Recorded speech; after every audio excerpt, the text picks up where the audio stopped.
All right, preparing to live stream.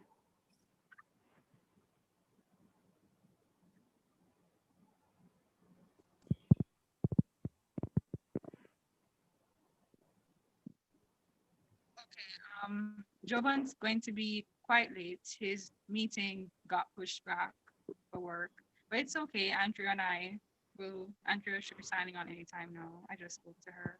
Yeah, she's here. I see her here. Oh, hi, Andrea.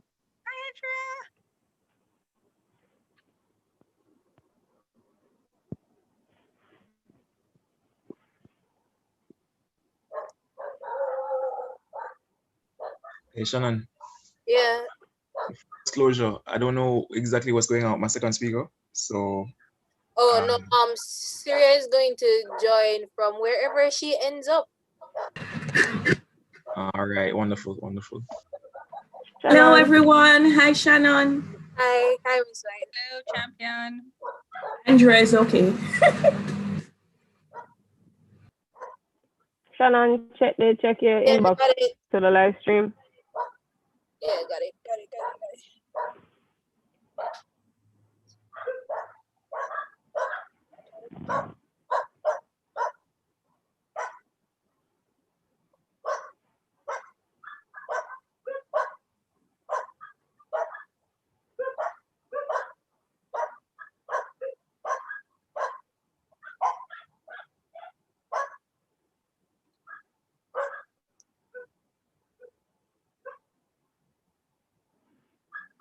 So my battery is gonna die.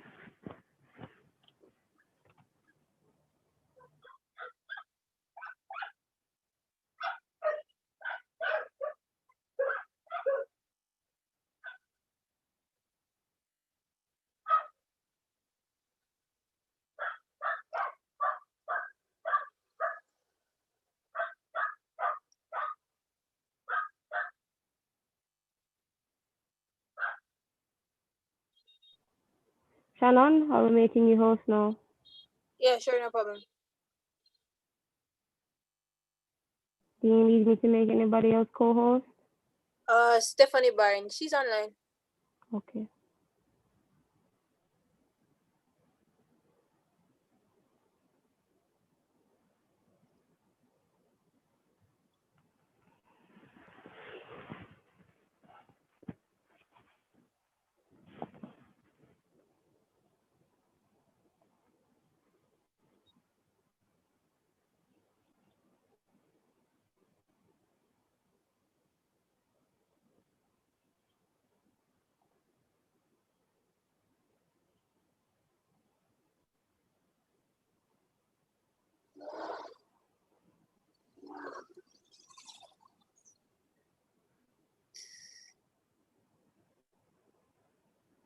Shannon, send the Zoom link or the YouTube link to the exec.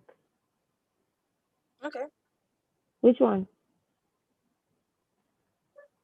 I'll send you guys. I'll send on the Zoom. Okay.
Afternoon, Mr. Mullins.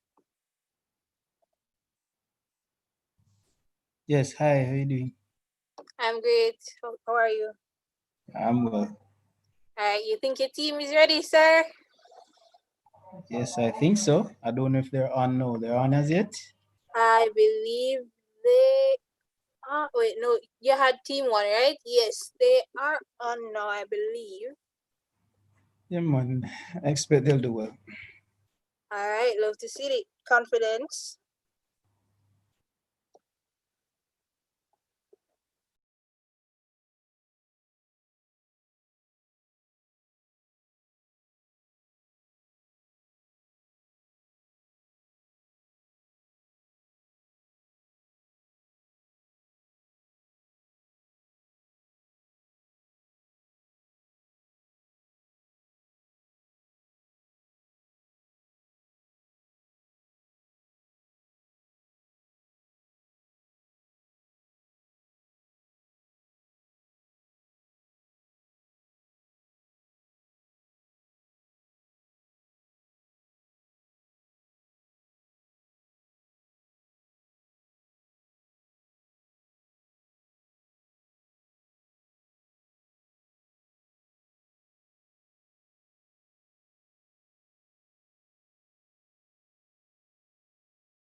All right, everyone. Good afternoon. It's now 3 o'clock. We will be starting by 3:05. We're giving persons a little bit more time.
All right, everybody. Good afternoon again. I believe we are more or less accounted for now in terms of speakers and judges.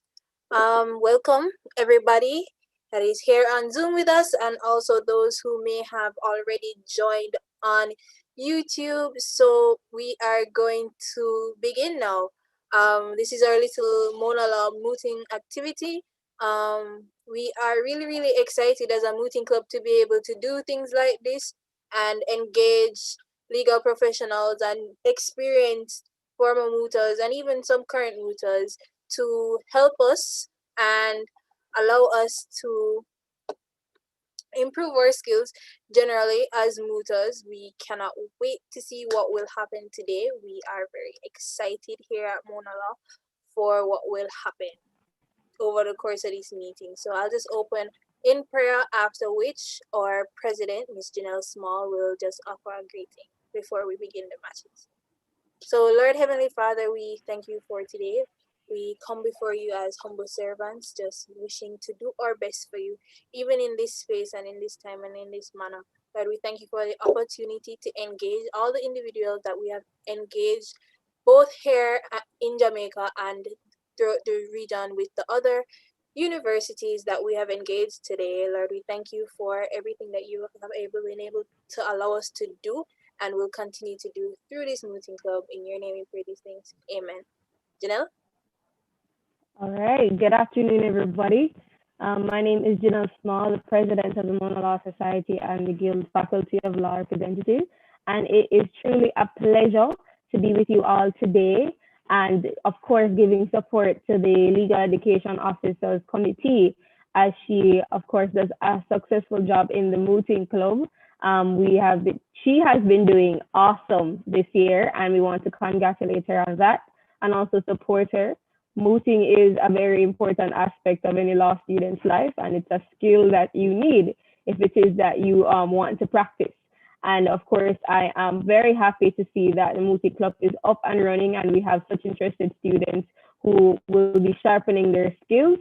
And so I won't take up any more of your time, but more so I am here and I am ready to listen and ready to see what the students have to present. And hopefully, I said earlier to the LEO that one day I'll be mooting as well. So we can look forward to that. Right? Back over to you, Shanna.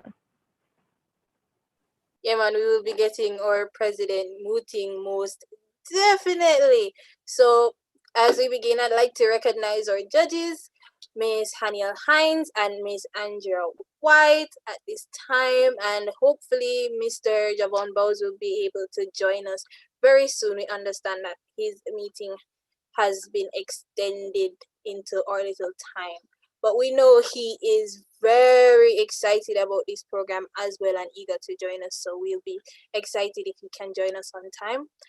We'd also like to just recognize persons who may be joining us from some of the other UE or university campuses from the region, the Caribbean region. We have my equivalent actually at St. Augustine is here at UE St. Augustine. Errol, hi, how are you doing? I'm glad to see you here. And there might be others from their executives, from their societies joining us, as well as later we will be hosting University of Guyana and Moot Court Guyana, their society and their mooting club as well for the second match with those judges. So without further ado, we're going to begin match one, which is UE versus UE. I will be the timekeeper. All mooters have been made aware of the times. I have the cards here to indicate first minute, 5 minutes, last minute, and time. And so that's how we're going to do the indication. So please pay attention to my little box here for that. So we will now invite the first speaker for the applicants to join us and present.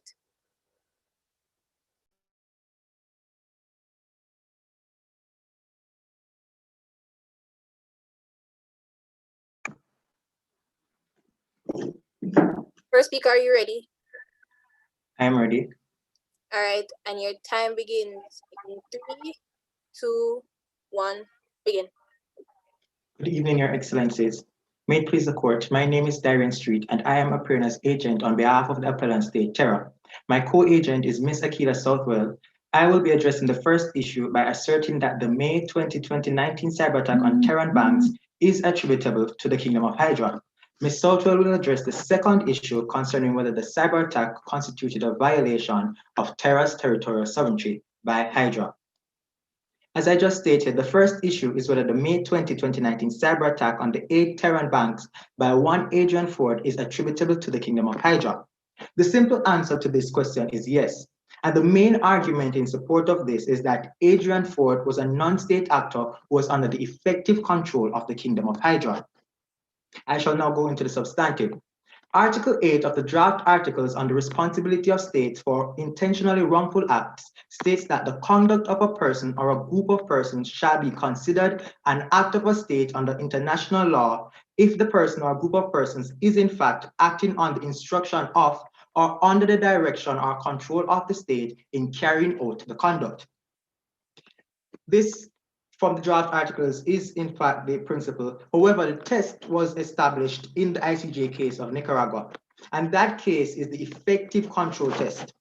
And in the judgment at paragraph 115, it was stated that in order to meet the effective control test, the applicant would have to demonstrate two things.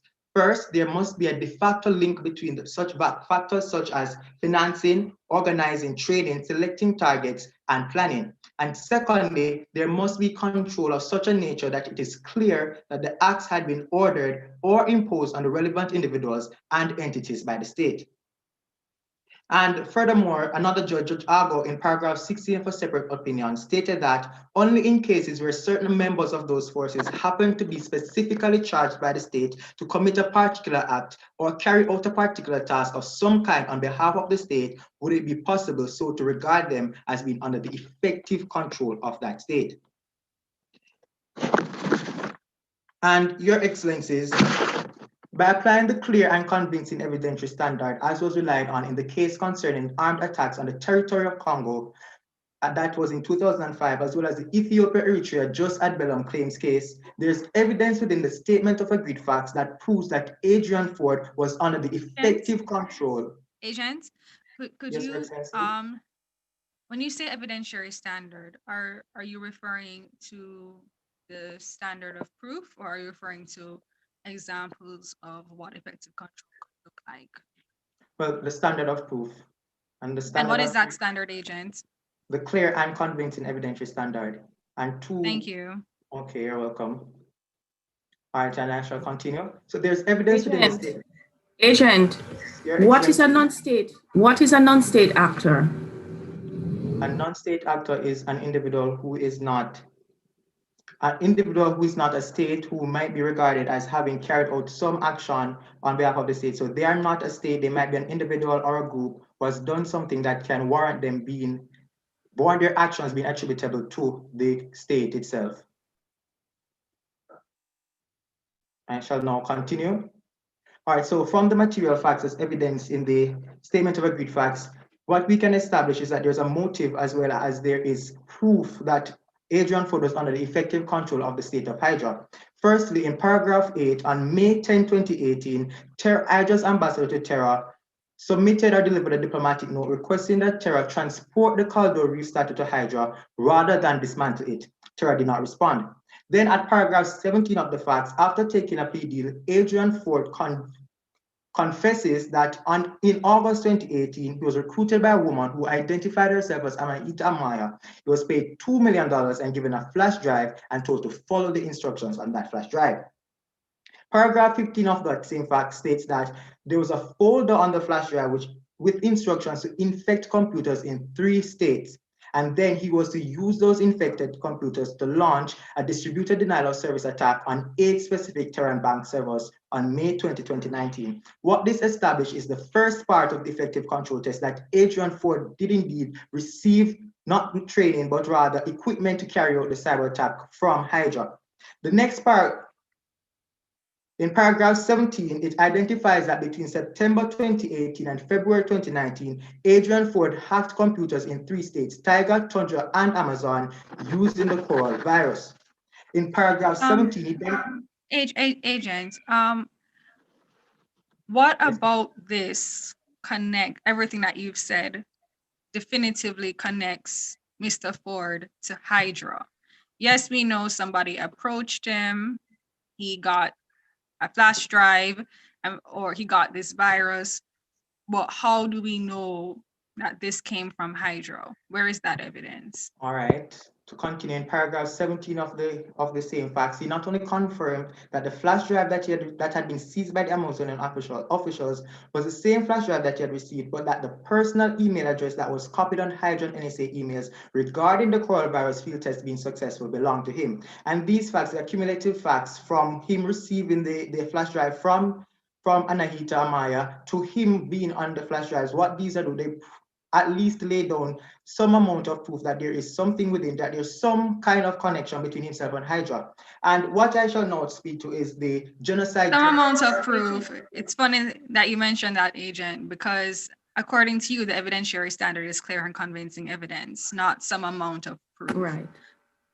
So what is your position on that? My position is that the evidence that I am and have been and will continue to provide is clear and convincing. And I shall now turn to paragraph 204 of the genocide judgment, which states that it's the litigant seeking to establish a fact who bears the burden of proving it. However, that same paragraph goes on to say that in certain aspects, the owner shall be reversed, especially in respect of the attributability of alleged acts of respondent. Here, Hydra, as stated that the email address, or rather the virus themselves, belonged to them, but they were unable to prove how it is that Adrian Ford got this virus. And relying on paragraph 204, it is not therefore the burden of proving this, therefore shifts from Terra to Hydra to denounce the claims that are being made by Terra in regards to Adrian Ford having received the virus from Hydra. Well, I mean, they've denounced it. Is what you're trying to say provide evidence that it was not them?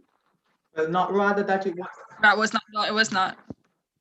Sorry, Okay. continue. Not that it wasn't them. They are not the persons who provided it with it, but rather that the circumstances under which he got the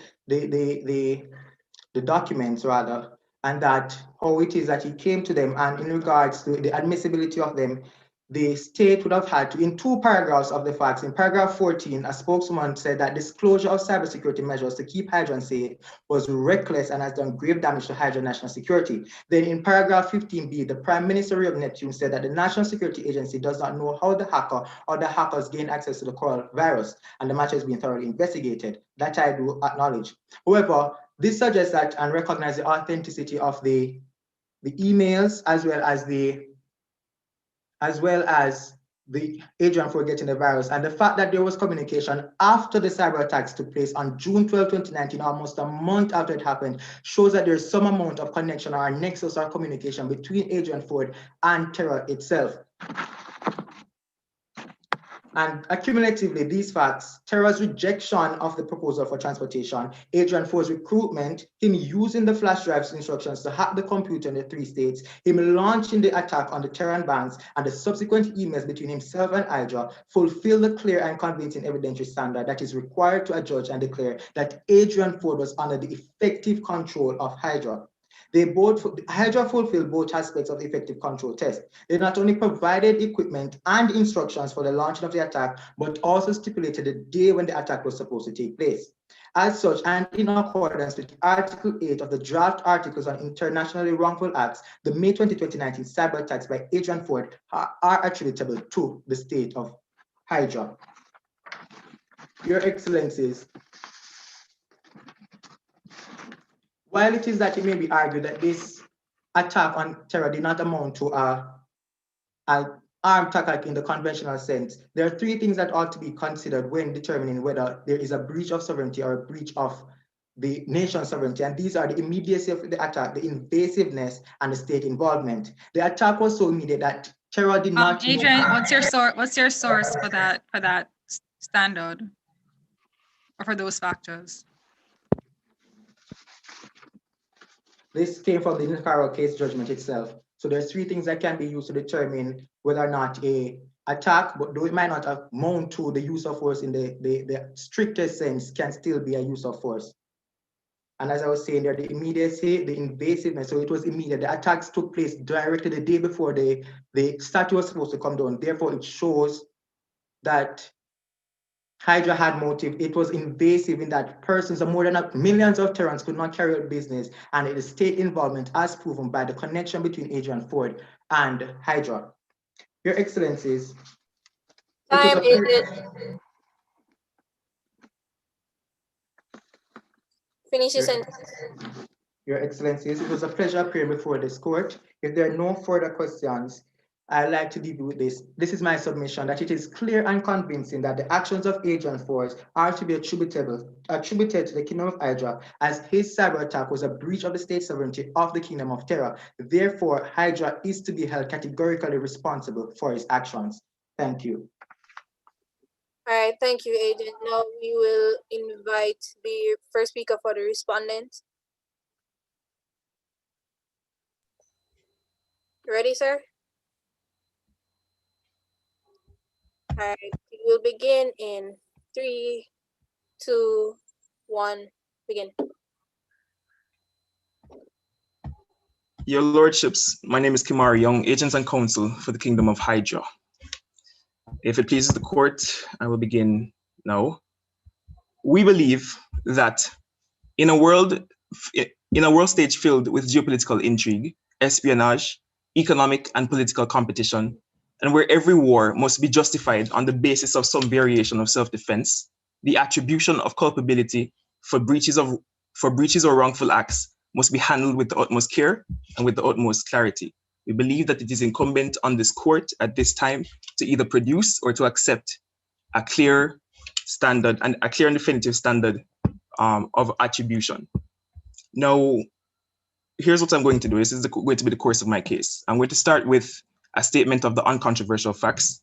Then I'm going to get into a discussion about the effective control standard, the overall control standard, and due diligence responsibilities. I'm also going to take some time to have a discussion about what the email leak represents, what it means, and we will continue from there. Now, what are the uncontroversial facts? Firstly, we accept that the activities that took place on the 20th of May does constitute a breach. It was a cyber attack. We acknowledge that.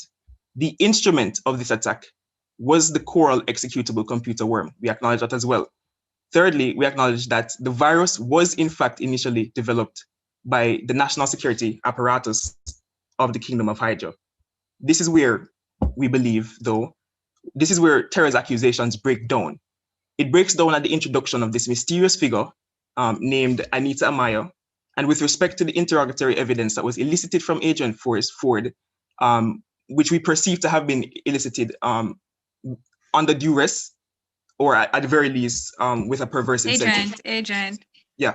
On what basis could you say that the confession was made under those circumstances? So why was it duress? The fact of the matter is that there was massive discretion given in the charging, in the sentencing guidelines of the act that Agent Ford was charged under. There was a possibility. The range of sentencing was from 2 years to 30. And we believe that represents a kind of duress that simply cannot stand if you were facing 30 years. Mm-hmm. But Agent, he did the crime. He admitted he did the crime. So he admitted it, but he also received in his admitting, in coming clean and in telling, let's say, Amazon, the forces of Amazon, what they wanted to hear, he was able to derive from that deal 5 years instead of 30. So, but agent, at the time, there was no evidence that he was connected with Hydra per se. Was there? So there was evidence that he had committed the crime because there was found in his residence. Well, yes, agent, he committed the crime, but was there anything concerning his connection with Hydra or the email addresses or statements? Could you tell us about that? Statements were made by the the president of Terra, prior to this, that they believed themselves to have been attacked by the Kingdom of Hydra. So it was already in the public sphere when Adrian was arrested. He knew who they wanted to blame, and so we believe at that point that it represents some kind of there's something strange going on in Agent. that.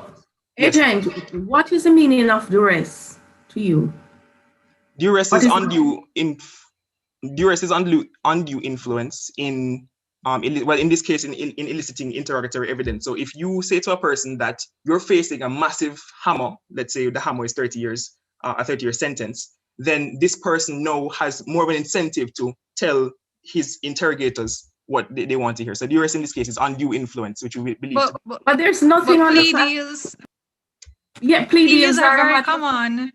yeah, Are very common matter of, in state practice. So I know that PDs are common, but what is not common is a massive discrepancy where we have 2 to 30 years being offered to this man for this charge. That is uncommon. That kind of discretion is not something that we see every day. And this person Well, having faced 30 years would be.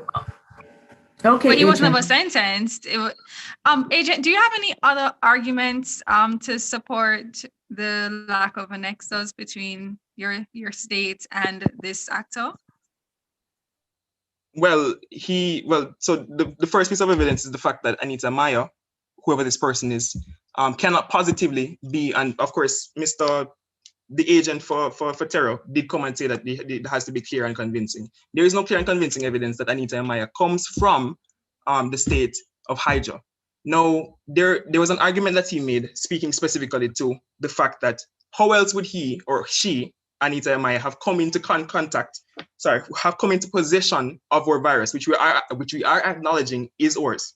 How did this person come into contact with that virus? And we're saying that it has been shown previously, the fact that there was a breach in our security at the highest level, where this man by the name of Caspian Finn gave out or classified information. It has been shown that we have breaches at the highest level, that there's something going on at the National Security Agency of Hydra. And so we believe that it is perfectly reasonable and possible for you to suggest that if we were breached once with 30,000 emails being leaked, then clearly there has been ongoing issues of security going on for quite some time. So you admit these emails were in fact your emails, your state's emails. Yes, we acknowledge that the emails. But you do know, well, you say it was under duress. I don't think there's enough evidence to support that. I don't think there's a legal standard that you've given us that's really applicable there. But I agree. If you say all the emails are yours, are in fact belong to your state, could you explain what Mr. Ford's email address was doing on emails concerning the field testing of the virus? So there's two things. The first thing we have to realize is that what is the picture that this paints? No, the National Security Agency of Hydra is well renowned. We have protocols in place that prevent certain things. How is it possible that a personal email address was put or placed within that the chain of emails? Now there's two possibilities. The first possibility is that one of these your emails agents put it there. Exactly, it's possible. One of your agents puts it there. It's possible. A state actor. It is possible that somebody who was committing espionage, for example, could have put it there. There's also another possibility. These emails were filtered through before having reached to any public body. These emails were filtered through the media. Now we don't know if Caspian Finn himself would have added things to it to paint a picture. We don't know if the media themselves having to create sensation or whatever. There's a breakdown in that chain of custody. Who had access to these emails before they were given to this body here, and to the agents of terror? We don't know. That sieving, that filtration, creates problems in the chain of custody, and we believe that represents. Yes. Agent, I do appreciate your attempt to cast doubt upon the evidence that is before us, that you've agreed upon, that both states have agreed upon, are in fact what's happened. But at the end of the day, a state official did say these emails were massive violations of Hydra's national security. If they were doctored or if they were false or phony, why would they pose such a threat? He never said at any point that Mr. Caspian, the leak, that he had done anything to doctor these emails. So it is it's possible that or the person who made that statement, I believe it was the foreign secretary or something along those lines. It's possible that having it's 30,000 emails. It takes time for us to validate these things. And he was being reactionary at the time, trying very hard to control the outlet. And at the end of the day, it does in fact constitute a violation in that these emails are a the picture that it paints is a misrepresentation. At no point do we admit that we ordered this attack. The existence of that virus exists to test our own security. We're asserting that no, that virus exists to test our own security. And also the fact of the matter that you should also kind of pay attention to is the fact that the state of Hydra is renowned for our prowess in artificial intelligence and cyberspace activities. And we have to acknowledge that the attack, the distributed denial of service attack, does not it's a very blunt hammer. It's a very blunt instrument, and we don't believe that so my point is that we would not have used this virus to attack another person because it's a very low level attack. It's obvious. It isn't, agent. Well, maybe the attack itself is quite basic, but there was a network of more than at least 100 computers. It's a very sophisticated computer worm. It was impossible for experts from Terra and internationally to trace where it came from or who it came from. It is, and furthermore, to your point, with Hydra being so technologically advanced, I would think that if there are emails at a very high security level, personal emails being included, it would have been included intentionally. Remember, in paragraph 12, agent, it says, the last line, they concluded that the entity that created Coral EXE used highly advanced cloaking techniques to avoid being traced. I mean, so highly advanced cloaking techniques to avoid being traced. My answer to that would be that the cloaking technology is one thing, but the methodology is another thing. So it would have been immediately obvious when you have a case where you are. It's not like the money was stolen in terms of the commercial activities. All that happened is that they incapacitated the website, and they incapacitated it in a very obvious way. So the cloaking technology is one thing, but the actual methodology itself would have been obviously detectable. It would have been obvious to the person that something was wrong, and also yes. That's what viruses do. Technically, when they work the way they're supposed to cause destruction, it becomes very apparent when the destruction is being happening. But agent, I do appreciate your attempts to cast doubt upon what seems to be a very high pile of evidence. I do not expect your state to admit that they were in fact responsible for these attacks.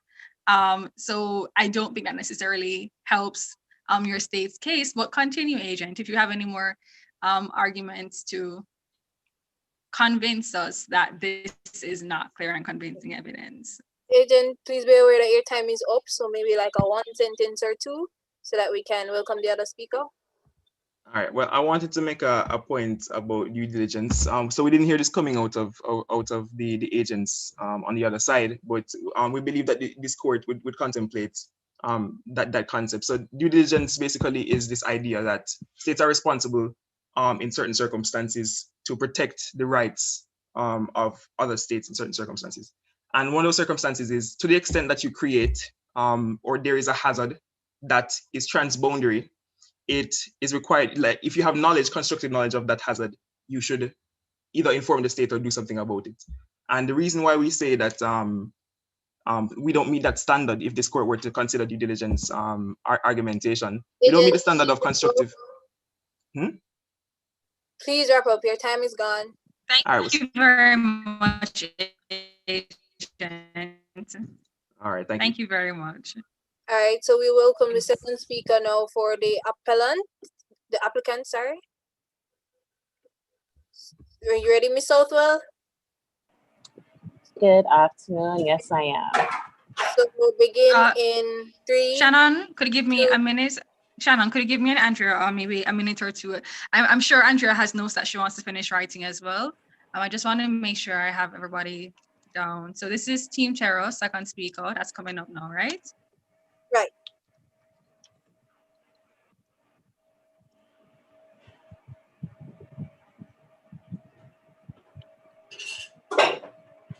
I'm ready to hear the second speaker. What about you, Andrew?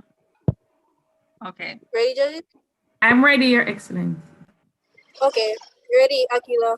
3, 2, 1, begin. Good afternoon, Your Excellency. May it please the court, my name is Akila Southwell. I will now be addressing the final issue before the court. That is whether the cyber attacks that occurred on the 20th of May 2019 constituted a violation of terrorist territorial sovereignty. The answer to this question is simple, Your Excellency. Yes, it was indeed a violation of the applicant's territorial sovereignty. The submission before you will be divided into two sections by, first, showing that the cyber attacks that occurred on the 20th of May 2019 breached the principle of non-interference as established by the United Nations, and two, as a result of such interference, the cyber attacks that were inevitably linked to the respondents, the Kingdom of Hydra, violated terrorist sovereignty. I will now begin with the first part of my point.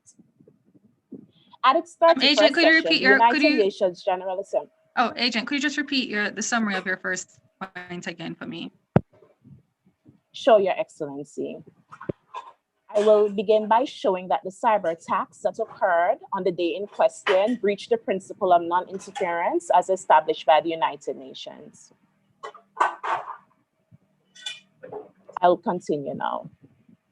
At its 31st session, the United Nations General Assembly affirmed Resolution 91. They condemned, and I quote, any form of interference, overt or covert, direct or indirect, including any act of military, political, economic, or other form of intervention in the internal or external affairs of other states, end quote. Agent, the cyber attacks at the Kingdom of Hydra.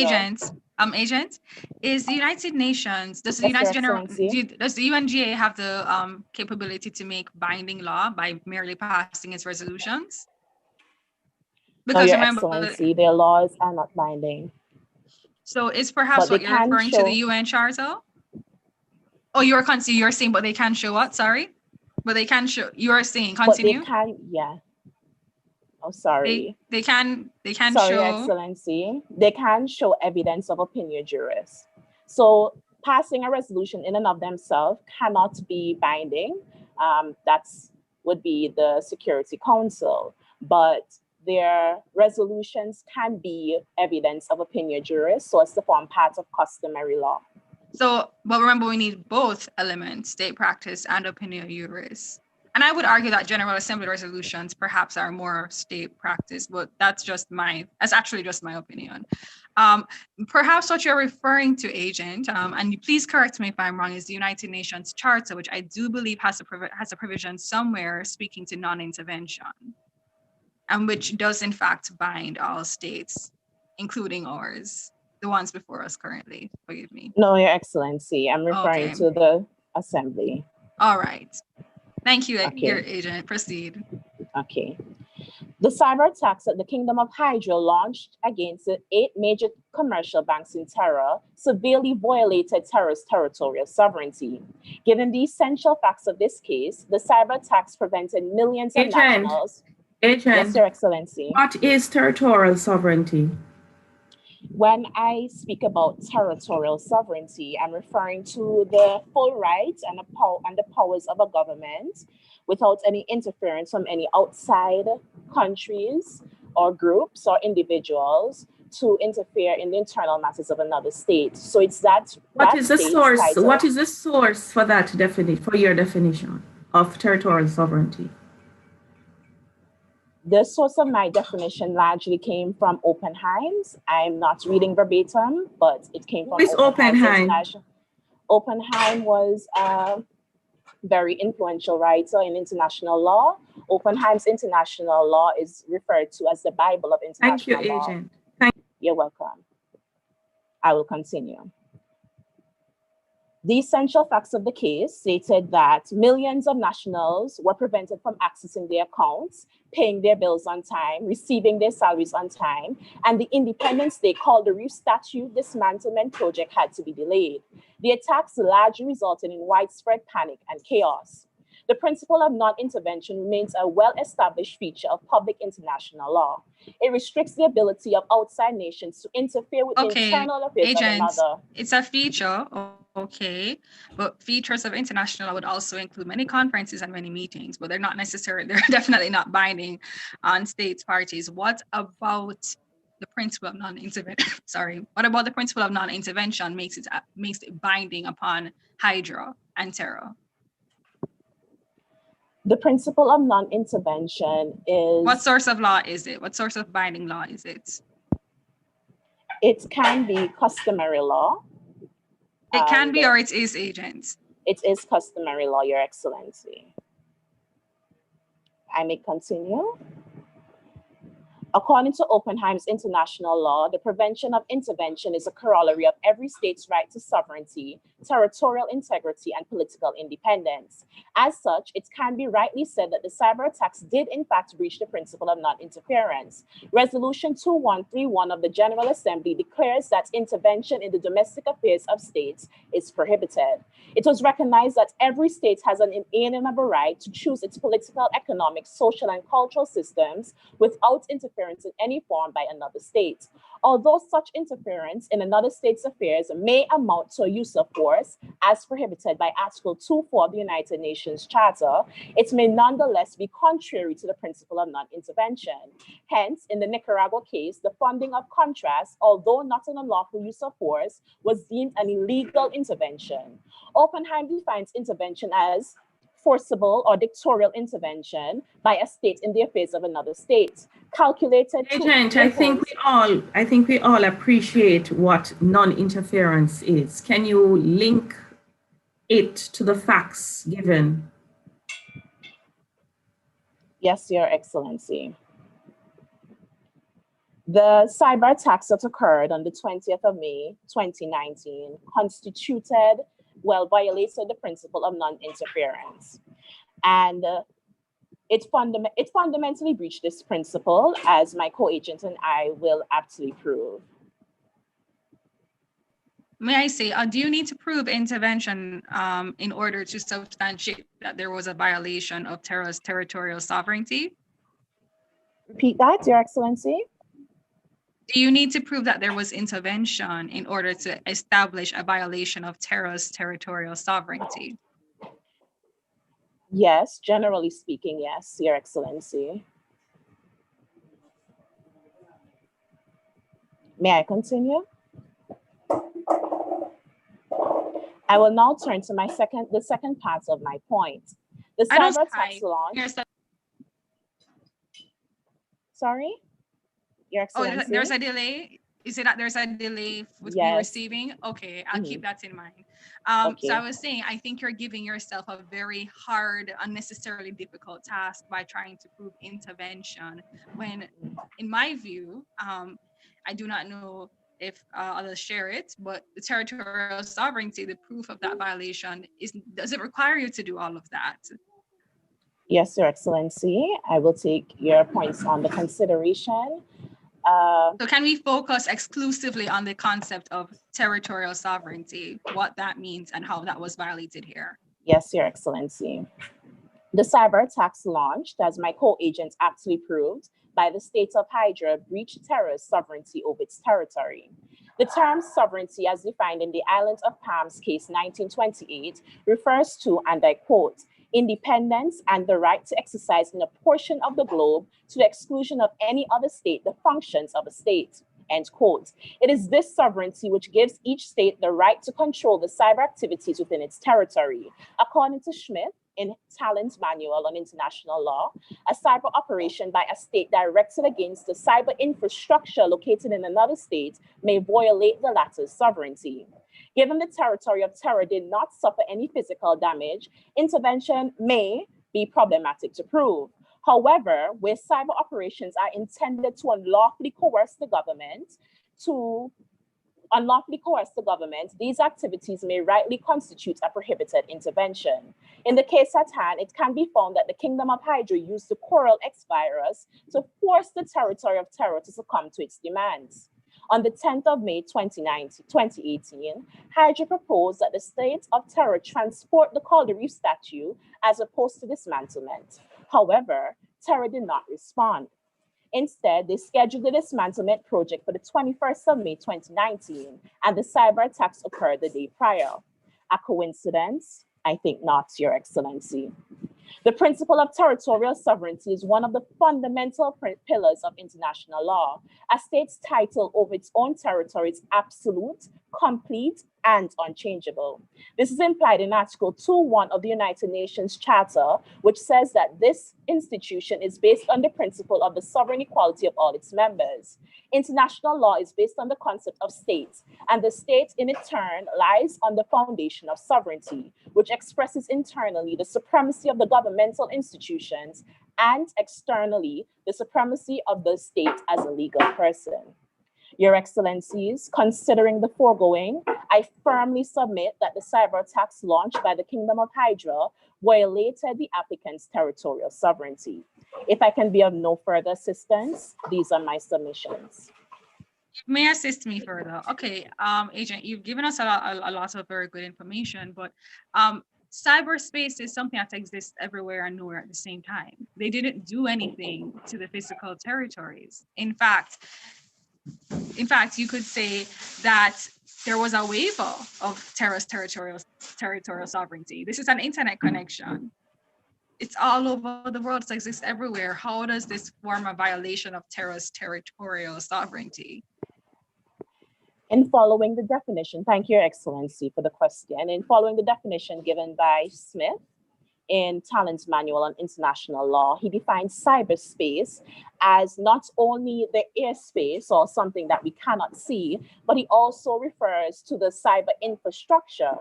Now, in the facts that we all agreed to, it said that the Coral X virus, which was inevitably linked to the territory of Hydra, affected the servers in these banks. So in that sense, it affected the cyber infrastructure and so affected the sovereignty of that state. And the territory, yes? And the territory, yes, Your Excellency. Okay, I understand, Agent. Thank you very much. Thank you, Agent. Thank you. Okay, thank you.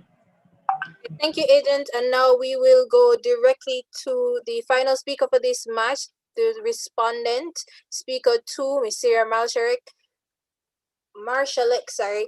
So, just a caution for the judges, her camera isn't working, so you will hear her, but unfortunately you won't be able to see her. Okay, Syria, are you ready? Can you hear me? Yes, we can hear you. Yes, we can hear you, Agent. Great. Okay, Syria, you begin in 3, 2, 1. Go ahead. Good afternoon, Your Lordships, and may it please the court. My name is Syria Marshallek, and I appear for the respondent, the state of Hydra, in this matter. Your Lordship, this is a case of whether the law, as it stands today, can stretch its tentacles to bridge a gap, or will those tentacles snap halfway across? Your Lordships, today we ask the question of whether cyberspace is a part of anyone's territory, and whether the nature of this incident is sufficient enough to constitute a breach of sovereignty.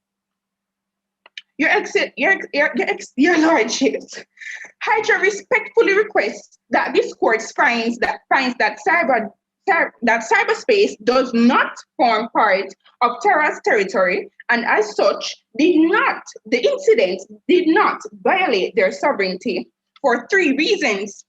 Firstly, at the point in time, there were no treaties, customary, or international law which categorized the cyberspace as a domain. Secondly, even if this court were to find cyberspace a domain, the nature of the altercation did not amount to a use of force due to the remoteness of the damage, nor does it amount to an intervention. Last, but by no means least, the nature of this incident could not constitute a violation of sovereignty as no inherently governmental functions were affected. I will now turn to my first argument. Your Lordship, just because states have rights and responsibility in respect to the internet does not make it a domain. Inter alia, a domain needs to be monitored. It needs to have geographical limitations, and it needs to be, in some sense, localized. However, cyberspace is characterized by cross-border electronic communication. And while we do concede that the physical infrastructure located within the territory is a part of Terra's domain, the virtual aspects are not. During this 24-hour incident, Terra servers, routers, computers, and all other physical infrastructures remained intact.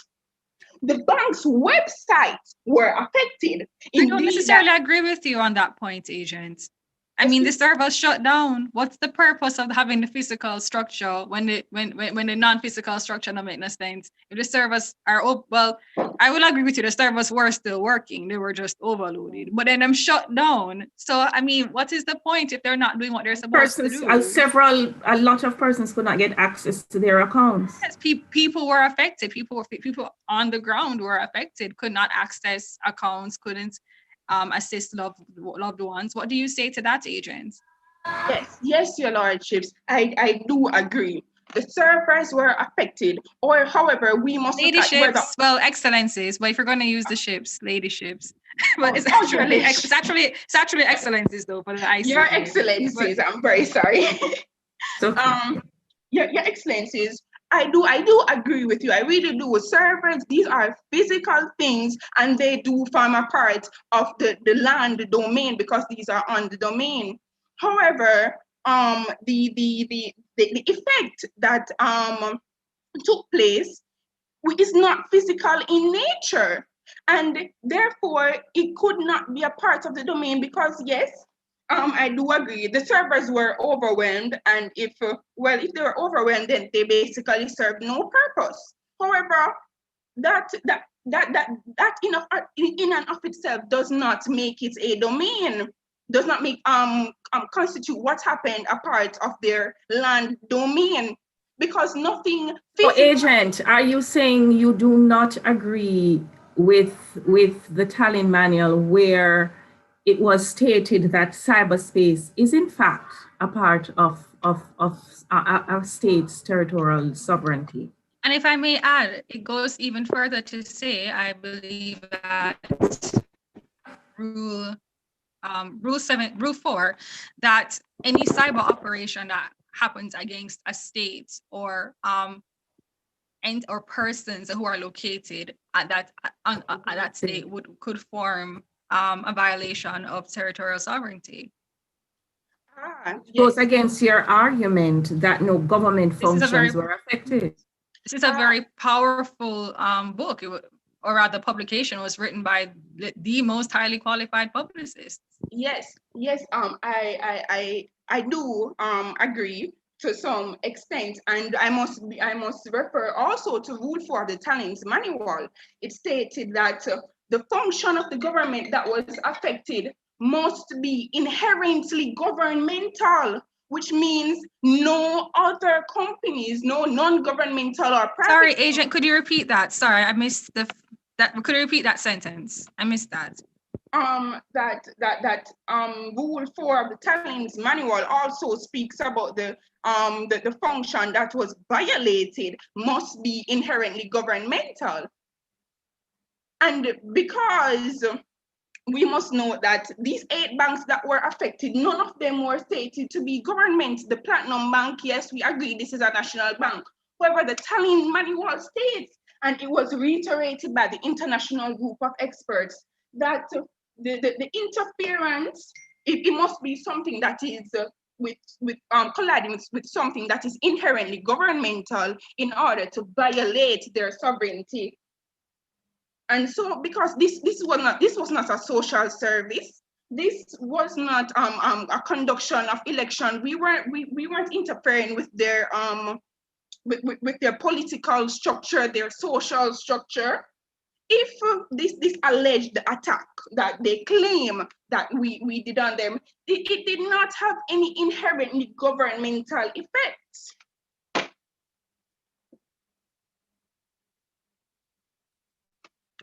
Agent, I don't know if I necessarily agree with you on the inherently governmental point, in the sense that I'm not sure if they were saying, and if you could clarify for me, that it must be inherently governmental, or rather that was one of a number of ways in which a violation could take place. Oh, yes, miss, and I do quote, it is not inherently governmental if other organizations also engage in the area.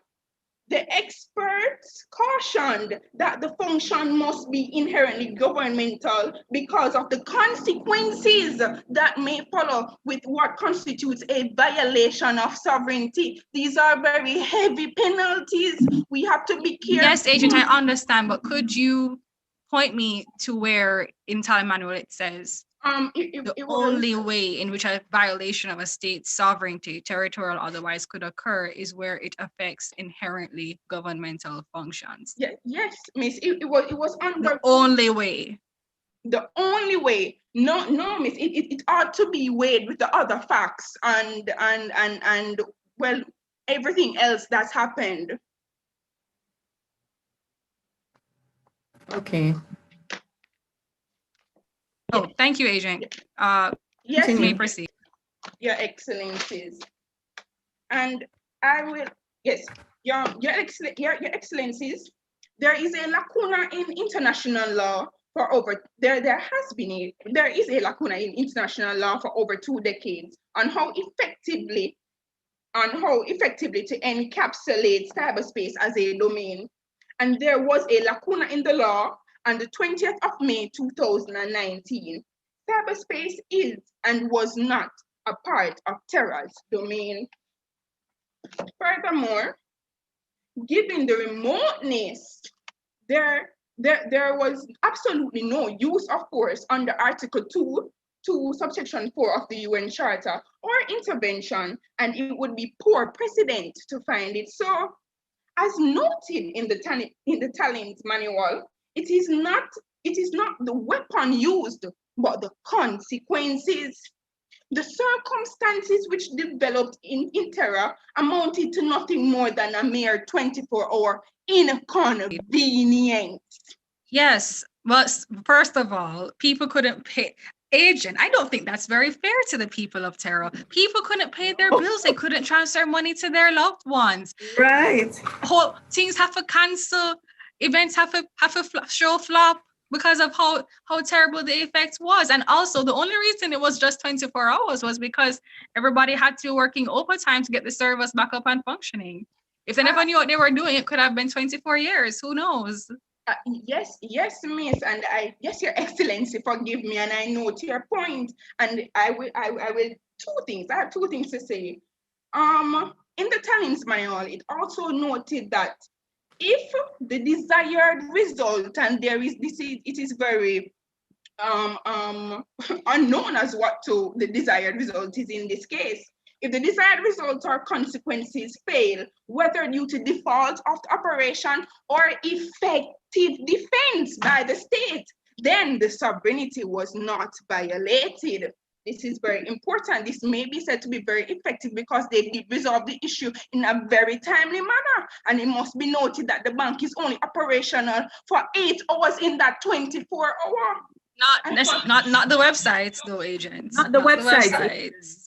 Not international transfers. Noted, if you do a transaction after 4:30, that transaction will not take place until the other working day during working hours. And also, forgive me, I do know I am over time, but it is ludicrous to think that because people can't access their money in one specific way, that a violation took place. There was no use of force in this matter, right? Agent, does there have to be use of force for there to be a violation of sovereignty? Right. No, there also needs to be intervention and to be an No, there doesn't. Does there, agent? No. Does there? Really?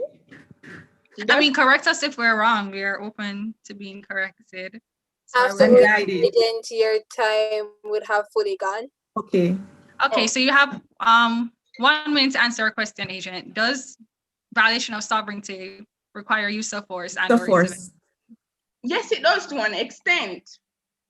to an extent? Yes, yes, because I would submit that it other things doesn't. must also weigh in. Such as agent? Oh, forgive me. Such as what was the desired result, was the damage physical, could what, because we also know that we would have to pay a fine, right? So the damage has to be like calculated. Can this really and truly, this chaos that they claim took place, how exactly can we amount this damage to say, okay, you are going to fine my state? Thank you, agent. Thank you, agent. I see how you got cut off, but anyway, but thank you, agent. Yes. 1 minute, I just need to get my phone charger. Sure. As soon as Miss Hines returns, we're going to have the rebuttals from both teams. So decide, if it hasn't been decided already, which speaker will give the rebuttal for each team, and then we will allow the judges for this match to go to their more private Zoom meeting for a few minutes while we hear I'm back. converse a bit. So we will have those rebuttals now. The rebuttal person from the applicant team, who will be doing that? Please come. The agent from the applicant team who will be doing the rebuttal.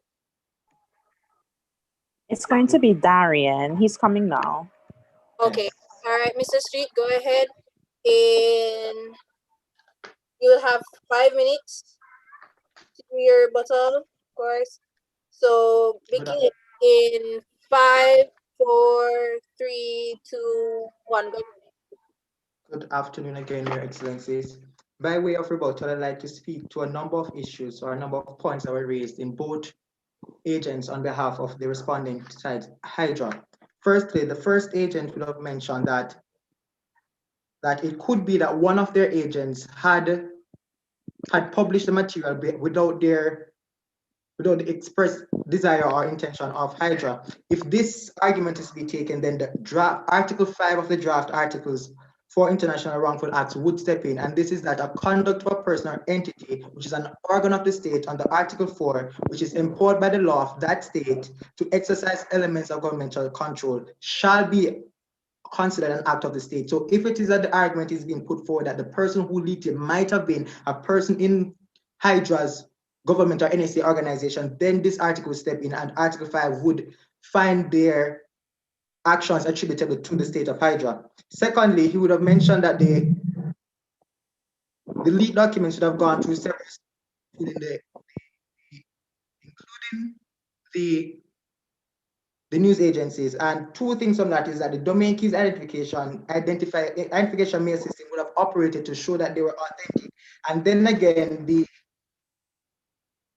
WikiLeaks admissibility of evidence of the admissibility of documents published on the WikiLeaks website case says that there's that in order to be admissible, the issue of reliability have to be proven. And this indication is that the state have acknowledged that the document belonged to them, and this was done on two separate occasions. In paragraph 14 by the spokesperson, and then again in paragraph 15b by the Prime Minister of Hydra. Then again, the second appellant would have mentioned that cyberspace is not a domain. This takes me to the Tallinn manual, where, forgive me, should have mentioned that cyberspace is not a domain. This takes us to the Tallinn manual, where it says that the rule under sovereignty recognizes that various aspects of cyberspace and state cyber operations are not beyond the reach of the principle of sovereignty. In particular, states enjoy sovereignty over any cyber infrastructure located on their territory. However, wherever the action or wherever the cyber attack would have come from, once it is that the servers are located in Terra, then it is a breach of Terran sovereignty. And then she said that it did not government or the parliament of Terra and paragraph 6 $1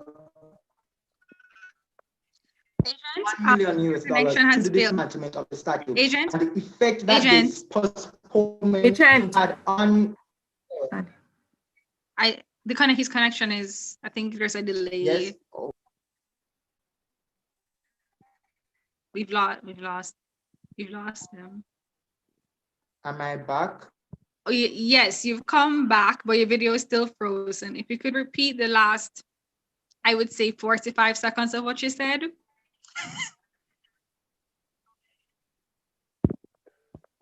Hello? All right. I was Perhaps without the video, maybe that will second agent on behalf of Hydro that. Yes, agent. All right, is it better now?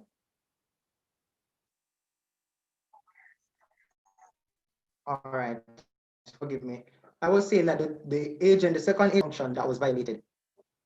However, in paragraph 6 of this agreed facts, it says that the Terran Parliament had voted in favor of allocating funds equivalent to $1 million to carry out the complex dismantlement of the statue. This attack on Terra the day before the dismantlement would have postponed it and therefore would have had an effect on the governmental function of Terra. Additionally, there's nothing in the facts.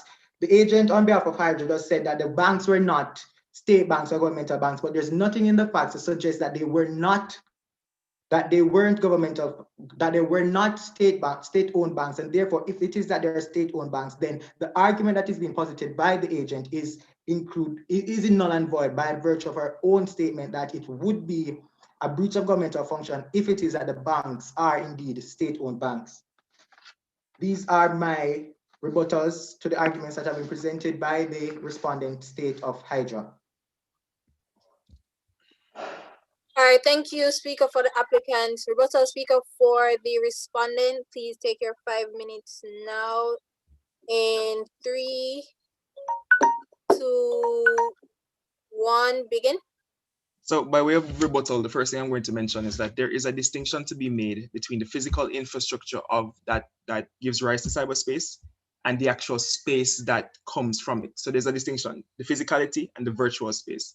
Now, we see that in the Talon manual specifically, they say that to the extent that there are physical aspects that are compromised, let's say in a physical way, then that space, then it constitutes a territorial breach. So we acknowledge that.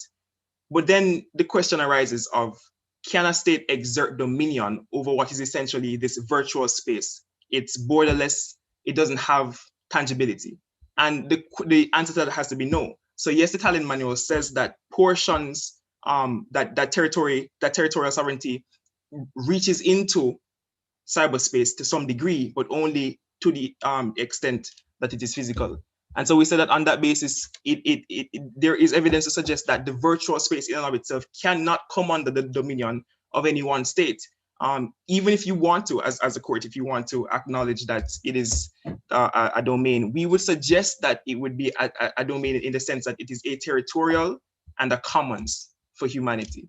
And under those circumstances, even then, it would not come under any one state's dominion. The second point I want to make is that the agents, the first speaker, mentioned something about motive or imputing motive from the fact that there was, they wanted to impute motive from the events that took place. And we said to that what is the effect and what is the outcome? Now, does it make sense that if you were to shut down the website of a bank, that would automatically lead to the desired outcome of actually having the statue's demolition date be pushed back? We said that it is not clear. What state would see that to be a one-to-one relationship? The motive for the cyber attack could have been anything. And it's unlikely, in my opinion, that it would have resulted in what it resulted in. What's to say that if there is a case where places are shut down and people can't access their money, that then leads to a case where a demolition can't take place? It doesn't seem to square. The second thing is that the first speaker also failed to come, well, he failed to establish the effective control standard properly. So I'm going to do that now. The first thing is that it's not just this de facto link of financing and giving training and that kind of thing to these third parties, these non-state actors. Additionally, what has to be there as well is this concept of operational control, meaning that there has to be a handler, somebody directing them, feeding them intel, that kind of stuff. The operations have to Like be the USB photo that he received. from whom? From some strange lady named Amaya Anita. So it's a little bit unclear, right? And lastly, we just want to again assert that at the end of the day, this one piece of evidence, can you link Anita Amaya to any state? Does on the facts, can you state that Anita Amaya belongs to Hydra? The answer is you cannot. There is no clear and convincing evidence to suggest that she belongs to the state or the kingdom of Hydra. And on that basis, it would seem to us to be unlikely that you could attribute what took place under her watch and according to Adrian, under her direction, to the state of Hydra. On these basis, we would like to rest at this time.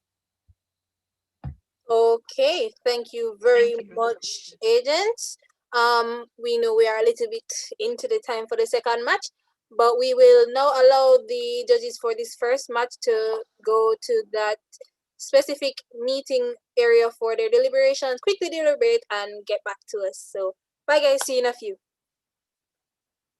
All right, so while they go and do that in that room there, that other private room, we would like to acknowledge that the judges for our second match are actually here already. We'd like to welcome Mr. Gavin Goff, Mr. Chevy Devonish, and Mr. Andre Shackelford. Thank you all for being here very much on time. We certainly appreciate it.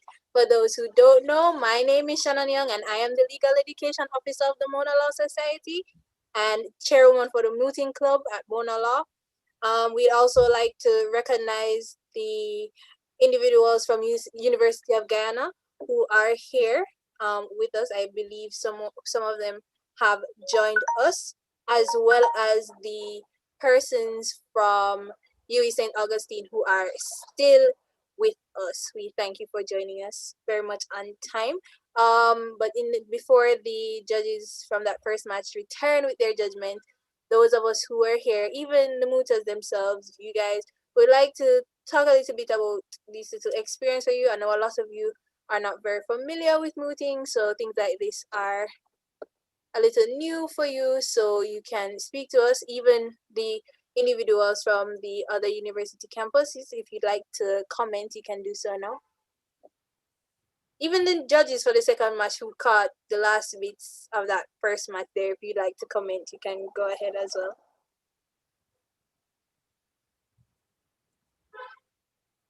Well, from my viewpoint, if no one else wants to comment right now, I can say that, man, some of the movers seem to have been out researched.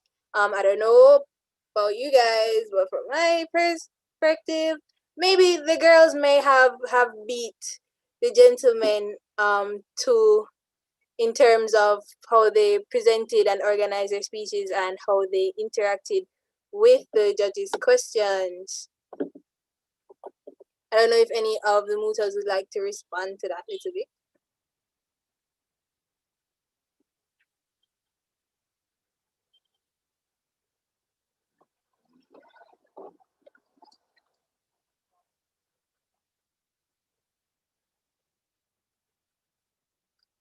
Pardon me for one moment.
Okay, it seems both the judges from the first match are back. I believe they are ready to give their comments and pronounce the winners.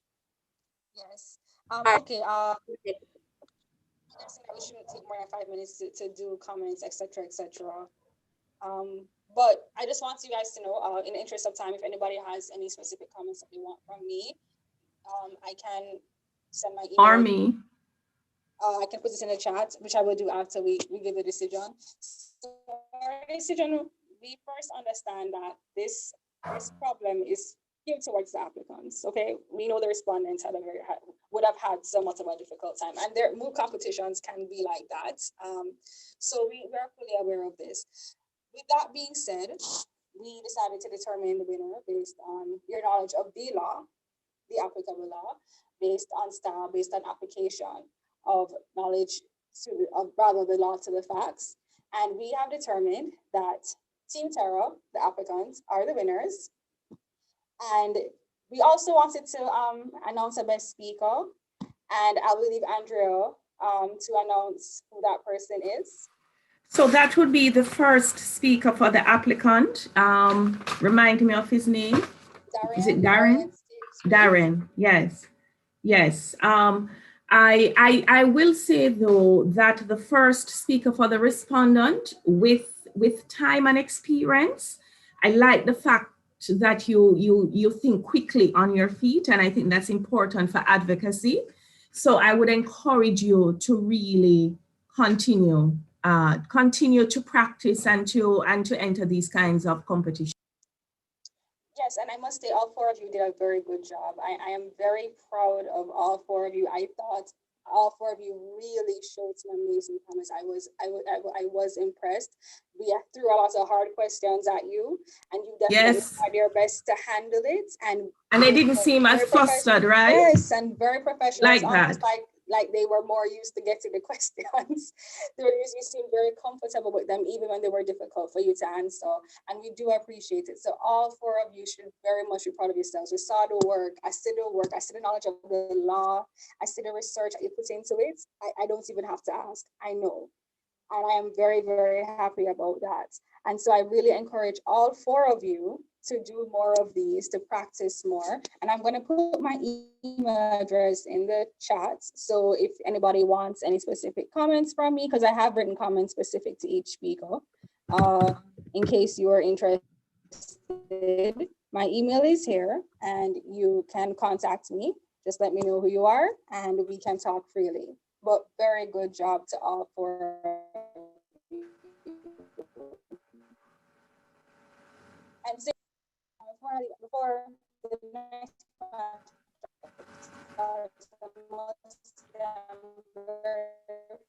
You're breaking up.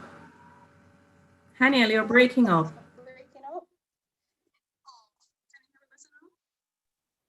Yes, you can just repeat the first thing. Shannon, I'm extremely proud of you for the initiative that you've taken, for the leadership that you've shown.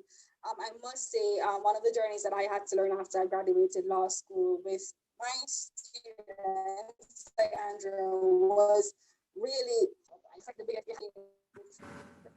Can't hear you. You're breaking up again. Yeah, but we didn't hear what you just said, Hanel. Hanel, we heard nothing. Okay, I'll repeat it. I was saying one of the important things that I learned when I was coaching my teams is the importance of really identifying what you want, asking for what you want, and being fearless about it. And Shannon, you do all of those three things extremely well. You're going to see how much that matters later on when it comes to leadership roles. I am extremely proud of you. Echoing those sentiments. Remember, Your Excellency, there's another match. Yes, so that was it. That was it. All right, thank you very much, and thank you for your continued commitments to the Mooting Club. Both of you very much stepped up for us, and we really appreciate it. We also appreciate the time of our judges for our next match, which we'll start now. Again, their names are Mr. Gavin Goff, Mr. Andre Shackelford, and Mr. Chevy Devonish from Guyana. We will invite the two teams to come now. So we will start with the first speaker for the applicant. And of course, we will have 10 minutes per speaker and 5 for rebuttals per team. So first speaker for the applicant, and of course, please say names before you begin your submissions for the judges' purposes. Thank you. So our first speaker for the applicant, are you ready? Yes, we are ready. Okay, so first speaker. Did you hear me? Yes, we hear you.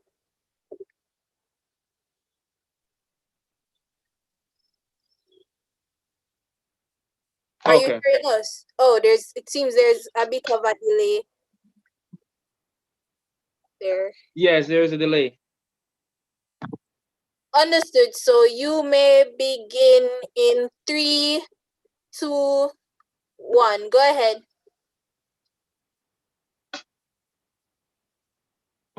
If it pleases this honorable court, I, Omar Hoppy, appear before you as senior counsel representing the state of Terra. I am accompanied by Andre Jagnandan and Ria Harris in the capacities of junior counsel and researcher, respectively. Allow me to briefly review the facts of the present case. Following a disagreement between the states of Terra and Hydra concerning the Calderese statue, Terran Bank suffered a DDoS attack with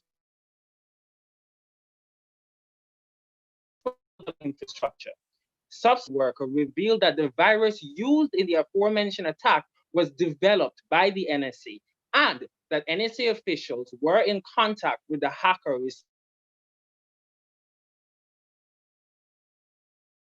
responsible. Hacker Adrian Ford to the attack and claims he received his instructions and payments through a third party. Terra contends that the cyber attack must be attributed to Hydra and that the attack. As senior counsel, my submissions will focus on the attribution of the attack to Hydra. In doing so, the following arguments are asserted. Firstly, that Hydra acted in conjunction with and directed the actions of Adrian Ford in attacking Terran banks.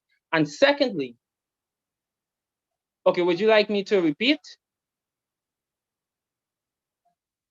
I'm not sure if the judges feel they need that. That's quite fine. That's quite fine.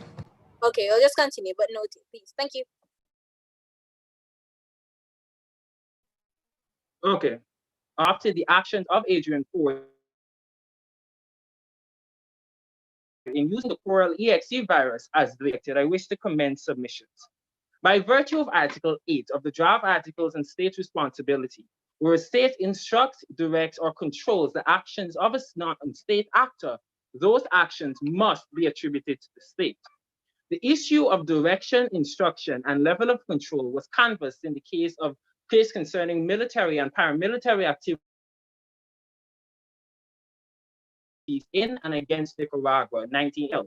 That while the financing, training, and support given by the United States to rebel groups within Nicaragua constituted an unlawful intervention into territorial affairs, the singular acts were insufficient to attribute the consortium of crimes against human groups to the United States. Therefore, while all actions of the rebel group were not attributed to the United States, they did bear responsibility for those which they effected. However, it is submitted that upon the evidence in the current proceedings, there have been a continuum of events which are certainly sufficient to ground a conclusion of cooperation between and of control exercised by the Hydra NSA over the actions of Adrian Ford the 20th, 2019. It is first observed that the Coral EXE virus, which was used to effect the cyber attack, was developed by and was therefore proprietary data of that the NSA suffered any leak of this proprietary data. Sorry, I missed that. Developed by who? I missed that. Developed by therefore,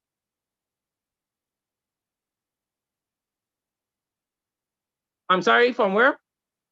Sorry, you broke up when you were saying it was developed by. Oh, yeah, I said that the virus, the Coral EXE virus, which was used to effect the cyber attack, was developed by and was therefore proprietary data of the Hydra and NSA. There was no indication that the NSA suffered any leak of this proprietary data nor any other material prior to the attack on Terran banks. Therefore, at that time and up to the attack, sole control of the Coral EXE virus rested with the Hydra and NSA. Continuing, the leaked emails have revealed communication after the cyber attack between high-ranking NSA officials and a personal email belonging to Adrian Ford, the known hacker.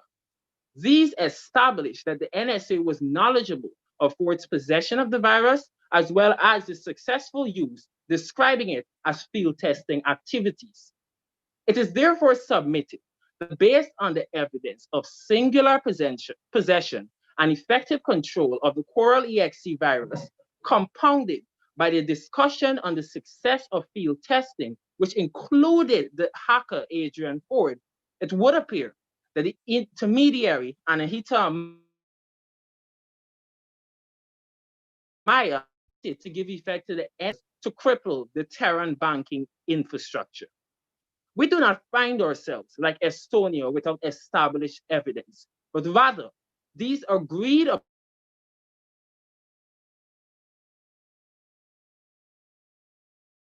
upon illuminate and undeniable. Therefore, we concluded that Hydra played a significant role in the cyber attack. We hereby beseech the court to find Hydra liable pursuant to Article 8 of the draft articles on state responsibilities. Unless otherwise guided, I wish to proceed with my second submission. Your Honors, it is submitted that even in the case of a finding contrary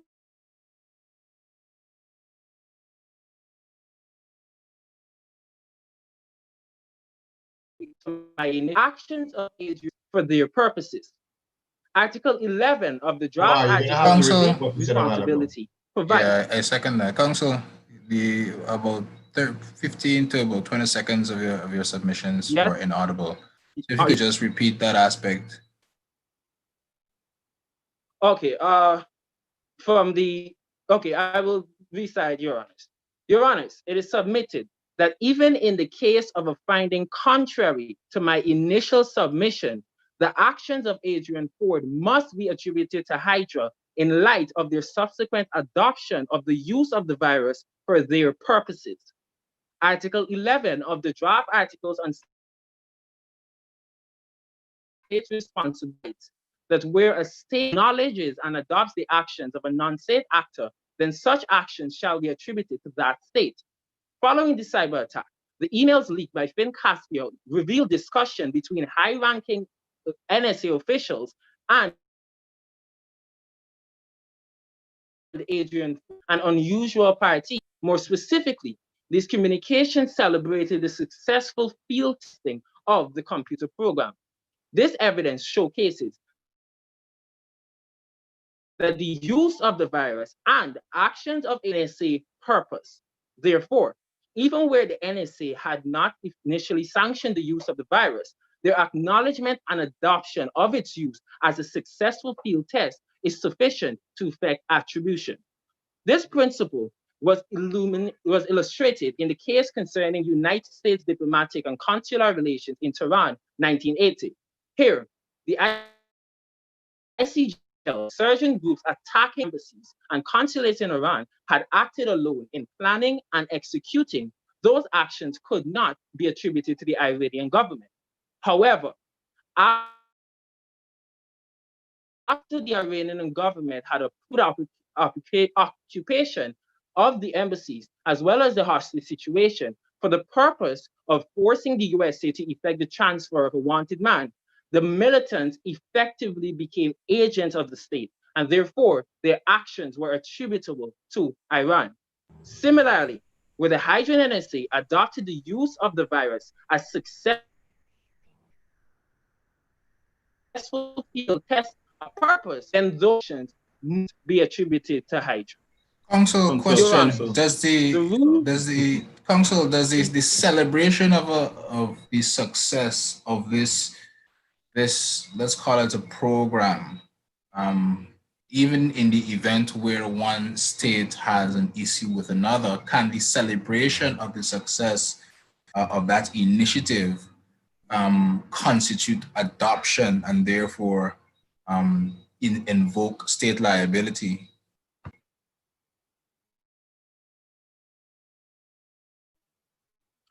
Not solely the celebration of the success of the program,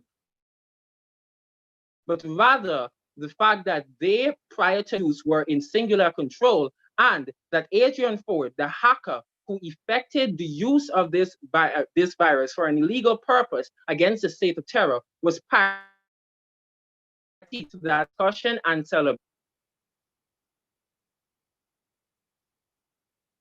So council, awareness, does awareness invoke state responsibility? Because there was some awareness of what was taking place, and the fact that what you say to be an agent was involved in some discussions, is mere awareness and participation in discussions post-event, and I must highlight post-event, is that enough to invoke state responsibility? Your Honor, are you referring to as in the awareness of Hydra to the use of the virus? You're saying there was a celebration of the success. The celebration of the success came after the event, yes? Yes, Your Honor. So how does the celebration of this success, which is a conduct which takes place after the event, how does this give rise to state responsibility?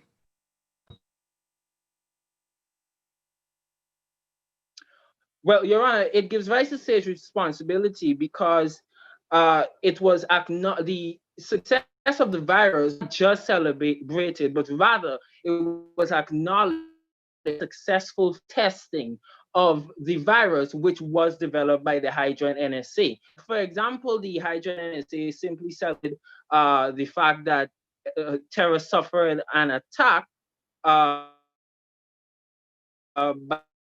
unknown or in some random manner, then there may be some sort of there may be need for deeper discussion. But rather, the fact that this virus, which was used in the attack, hacker who did the attack, being part of the discussion, which the Hydra NSA is acknowledged as field testing, as namely for clearly for their purposes, then yes, it must be found that these amounted to attribution. This is sufficient for attribution.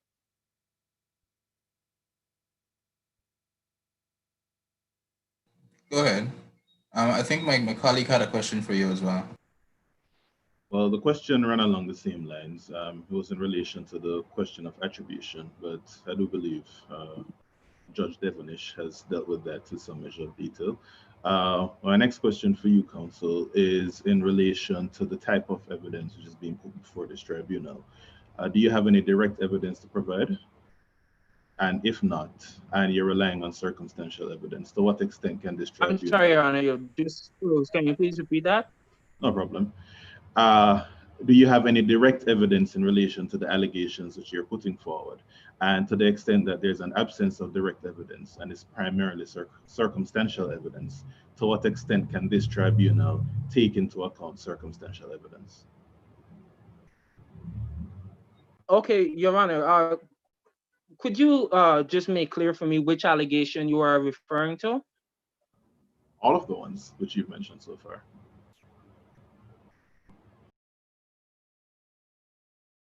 So in other words, your case is that there was to be a celebration taking down a statue. The day before that celebration, a large hack took place. It turns out that the hack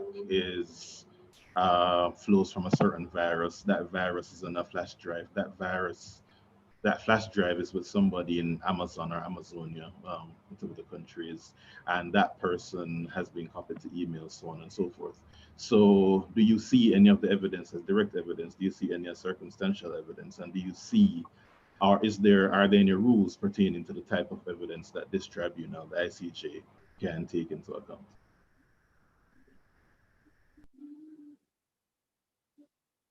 Well, it is submitted, well, Your Honors, it is submitted that the evidence which has been agreed upon from the leaked documents to the sworn statements of Adrian Ford should all be under the consideration of this tribunal.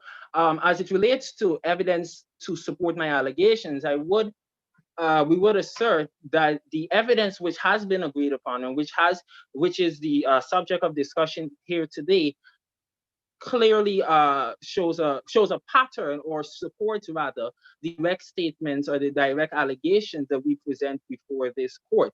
With reference to my first submission on the continuum of events and the pattern of relation between the Hydrogen NSA and the specific attack on Terran Banks, it is submitted to this court that based on the evidence of the Hydrogen NSA's development of the program use, as well as their subsequent communication with the hacker in reference to the use of that program, there appears to be a continuum of events which show clear and direct links. Okay, Agent, your time is the Hydrogen NSA and the two committee. Okay, thank you, moderator. Would Your Honors like me to finish the answering the question? I would actually prefer giving you maybe a minute or two to finish your submission. You can move on from the question.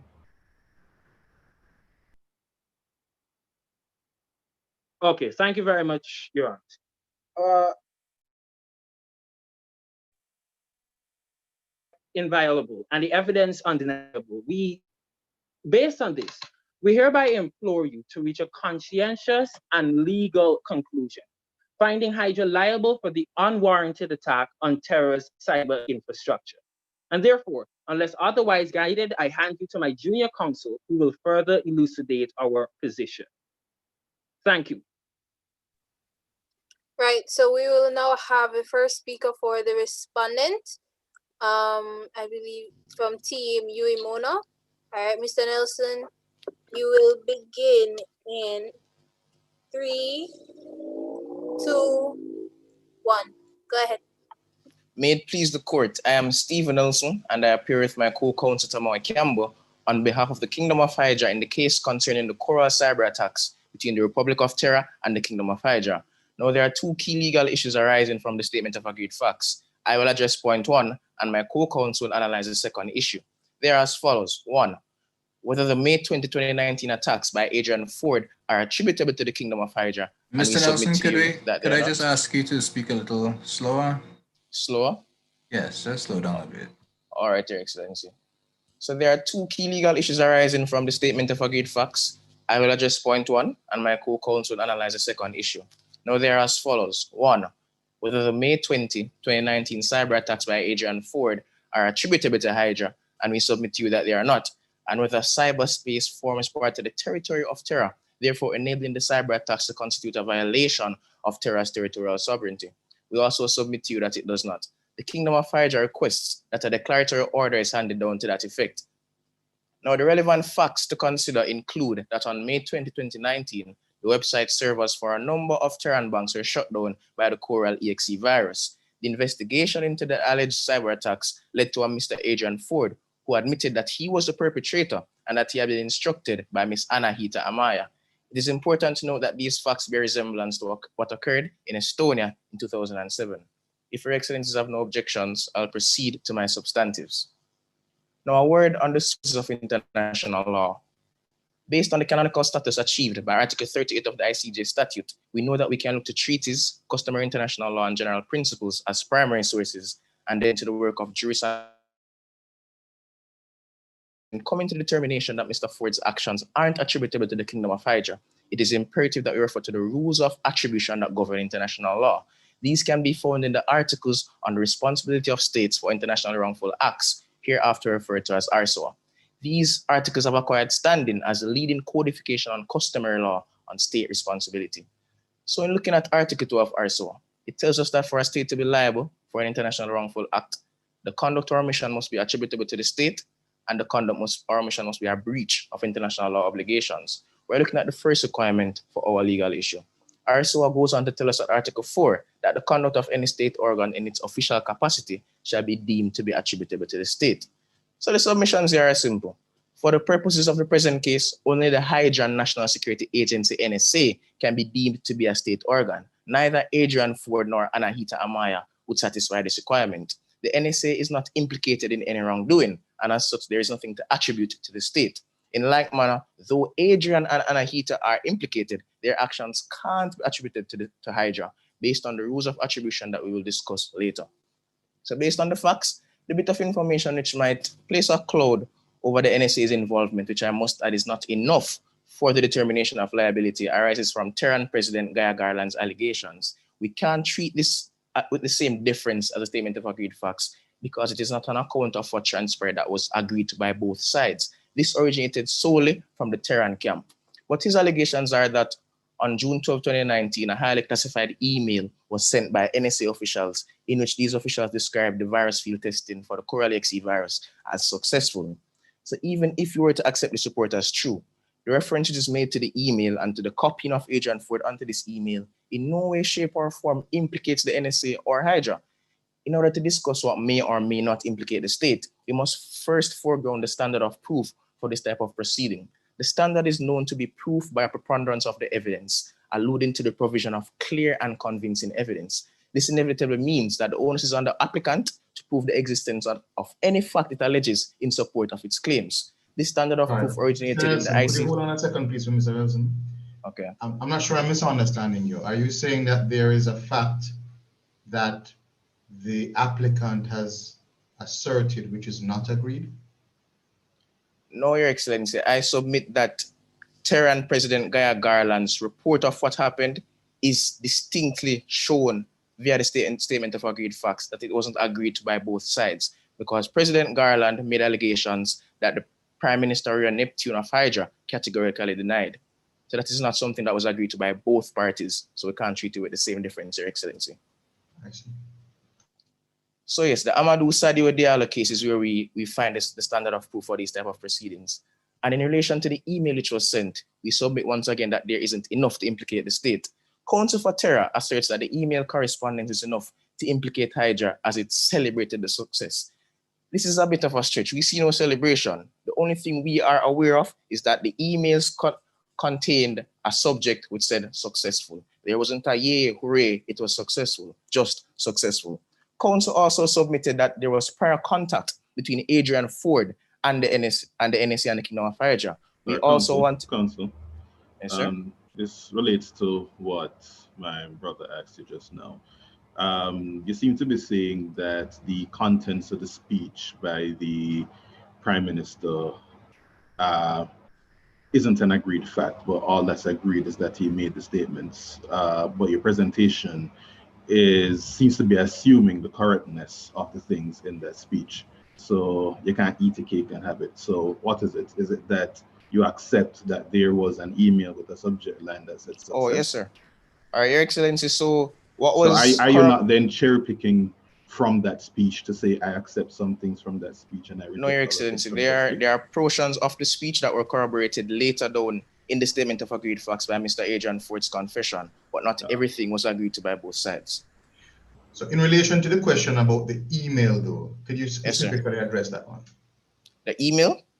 Yes, so, whether or not it's agreed that there was an email with that subject line on which Mr. Ford was copied.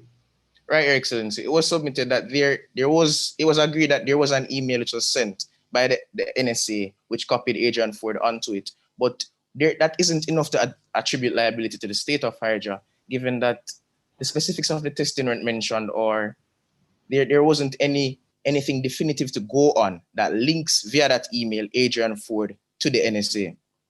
In addition, our counsel for Terra seeks to assert that there was adoption of Mr. Ford's action on the part of Hydra. We submit that there was no such adoption.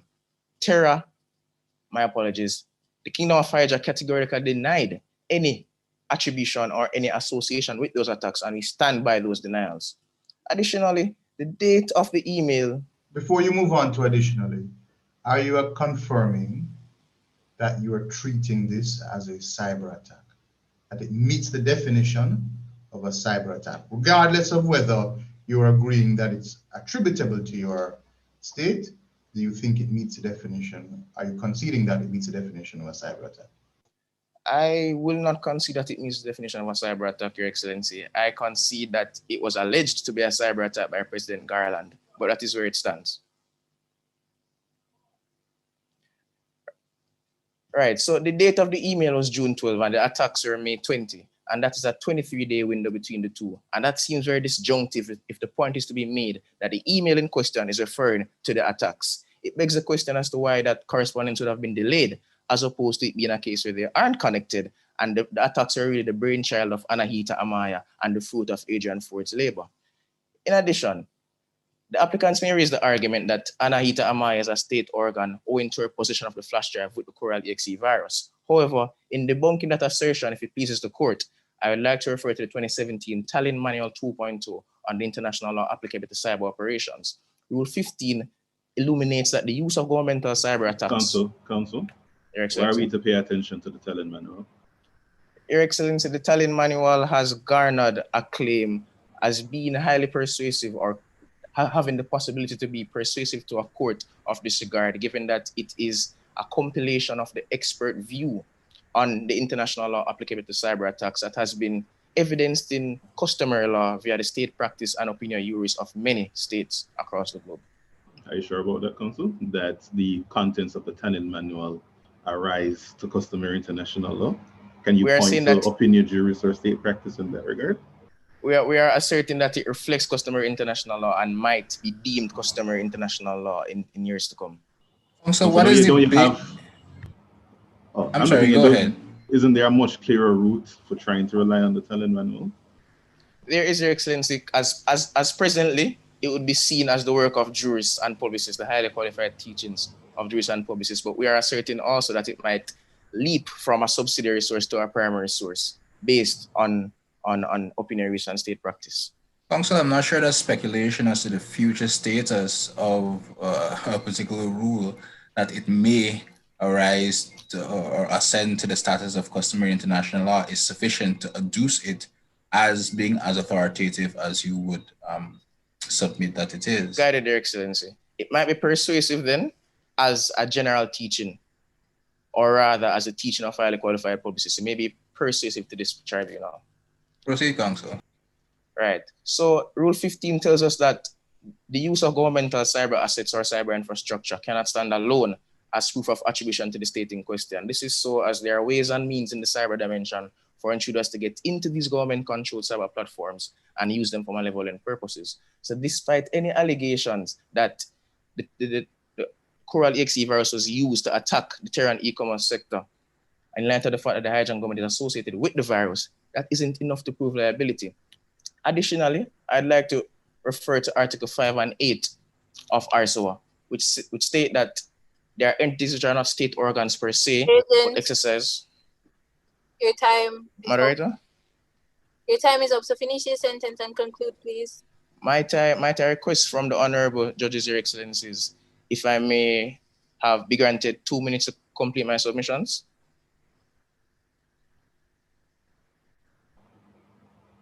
Sure. Thank you.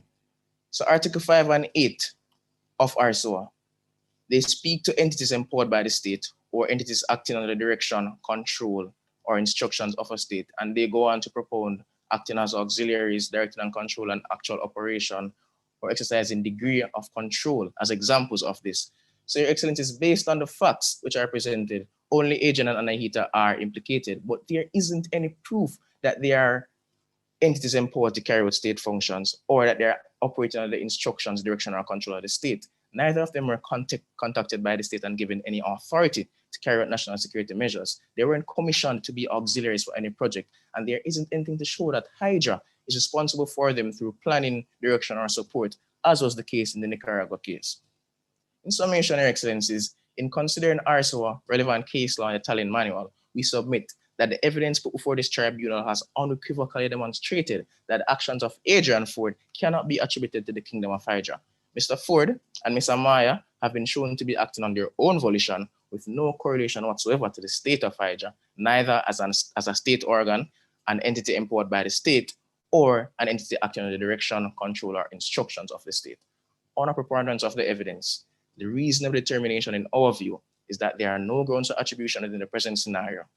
If I may be of most further assistance to this honorable court, I rest my case. Okay, thank you, agent. We will now have the second speaker for the applicant.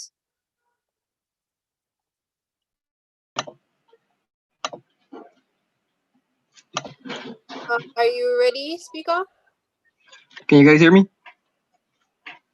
Yes, we can hear you. All Good right, evening, judges. in 3, 2, 1, go ahead. May it please this honorable court. I am Andre Jagnandan, junior counsel representing the state of Terra. I will establish to the satisfaction of this court that Hydra's involvement and knowledge of the cyber attacks and the Coral X virus amount to a clear violation of Terra's territorial sovereignty. For my first submission, Your Honors, Hydra's involvement in the 20th of May 2019 cyber attacks constitute a violation of Terra's territorial sovereignty. To begin, Your Honors, it is submitted that Terra is a recognized republic state that possesses independence and the capacity to enter into relations with other states. To substantiate my claim, Your Honors, permit me to recall the words of Judge Huber in the landmark case of the Island of Palmas Arbitral Award of 1928. He articulated that sovereignty in the relations between states signifies independence. Independence in regard to a portion of the globe is the right to exercise therein, to the exclusion of any other state, the functions of a state. It follows then that Terra is entitled to carry out their functions without interruption of Hydra, and more so any other state. Your Honors, it is further submitted that the principle of territorial sovereignty today transcends the realm of land and air to include cyberspace. According to Rule 1 of the Talon Manual, states may exercise control over their cyber infrastructure because the principle of state sovereignty applies to it. Additionally, the Talon Manual dictates that whether or not the infrastructure is publicly or privately owned is not an issue. What matters actually is the fact that it falls within the state's territory. Therefore, Your Honors, Terra has the power to exercise sovereign prerogatives over the cyber infrastructure located on its territory, and any intrusion of her cyber infrastructure would entail a violation of sovereignty. It is my humble contention that the Terran banks and their servers, which were the subjects of the cyber attacks, fall within Terra's sovereignty. To solidify this claim, I rely on Rule 2 of the Talon Manual, which provides that a state enjoys sovereign authority with regard to cyber infrastructure and cyber activities located within its territory. The Terran bank servers are susceptible to the jurisdiction of Terra and constitute an aspect of her sovereignty. Further, according to Rule 66 of the Talon Manual, states may not intervene, including by cyber means, in the internal or external affairs of another state. The rule provides that where a firm's operations are attributable to a state, that state is in direct violation of the prohibition of intervention. Your Honors, it is submitted that the cyber Counsel. attacks launched. Counsel, Yes, Your Honor. sorry to go back because you actually said it a few sentences back. But does Rule 2 of the Terran Manual support your case to a great extent in that does that rule not deal with the jurisdiction of a state in relation to cyber infrastructure? In other words, does it deal with interference with cyber infrastructure as in this case, or is it dealing with something else? Your Honors, I believe that the Rule 2 of the Talon Manual does deal directly with jurisdiction in the sense that the It does deal banks. with jurisdiction. It's just that's on face of it. So Well, that's yes, not really the question. The question is, does that relate to the facts that we're dealing with today? I believe so, Your Honor, in the sense that the Rule does provide for the use of cyber infrastructure and cyber activities inside the territory. So my view on it is that it should apply in terms of where another state tries to interfere in it as well. All right, proceed. Thank you, Your Honor. Your Honors, it is submitted that the cyber attacks launched against Terra by Ford can be attributed to Hydra as established by my senior counsel Hoppy. In the case of Nicaragua versus the United States, the ICJ noted that a prohibited intervention must be one bearing on matters in which each state is permitted by the principle of sovereignty to decide freely. Your Honors, the Terran banks are responsible for economic activities conducted therein, and the Talon Manual provides that economic systems are an area in which a state is permitted to decide on freely. Hydra engaged in acts which pacified the function of the banks of Terra, thereby violating the rule of prohibition against intervention and violating the sovereignty of Terra. At this point, Your Honors, I'd like to remind you and to recall the inconvenience and panic caused by the cyber attacks. I will now move on to my second submission. Sorry, Counsel. I just want to press you again on the the normative sources that you're relying on and the connection to the facts, because I can't recall the exact source of the quote which you stated just now, but that speaks to the ability to regulate within the territory. And the question is, do the facts before us deal with the question of regulation within the territory, that is regulation within cyberspace, or regulation of activities in relation to cyber infrastructure, or do all facts deal with something else? Your Honors, I'm of the view that it deals with both, given that the fact that the original case, which is the Nicaragua versus the United States, didn't deal directly with cyber activities. But in this case, because of the fact that it actually influenced the bank in terms of the economic activities, I would say from my point of view that it is valid. Proceed, Counsel. I have a question for you, sir. In the same manual that you are citing, there is a view that cyber operations that merely cause inconvenience or irritation to the civilian population do not rise to the level of attack. How do you respond to that? Your Honors, I agree with you that though it is not a destructive attack in the sense, it is still considered a minor attack because it did limit the state of terror in some way, in the sense that they were not able to use their governmental institutions or their private institutions as the way they would have wanted it on the 20th of May. So you concede it's a minor attack? Yes, Your Honor.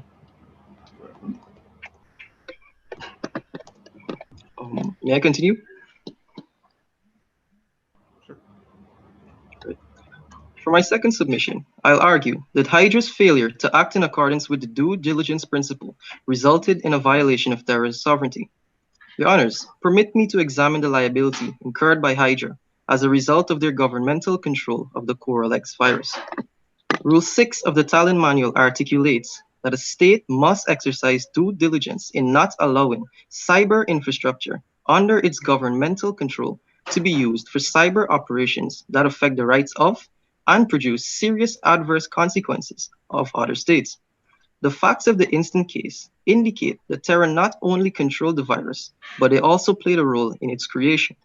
Mr. Jagland, and what exactly do you adduce as evidence to show control by the state over the virus? And in addition to that particular question, on the one hand, you can see that it was a minor attack, and on the other hand, you speak of the range of, to lack of a better term, damage that was done to the state. How do you reconcile those two positions? You can respond to the questions in turn. Your Honors, I'll try to answer them as one rather than separately. So, though I'm saying that it is a minor attack still carries some level of seriousness So to establish or to satisfy the grounds for the said minor attack, certain things would have to be shown. In the fact pattern of the case, there are emails linking Hydra to the creation of the virus. They're linking them to the testing of the virus. So I would say that though it is a minor attack, these particular facts are still meaningful to the argument. What is this link? What is the link? Or who is the link?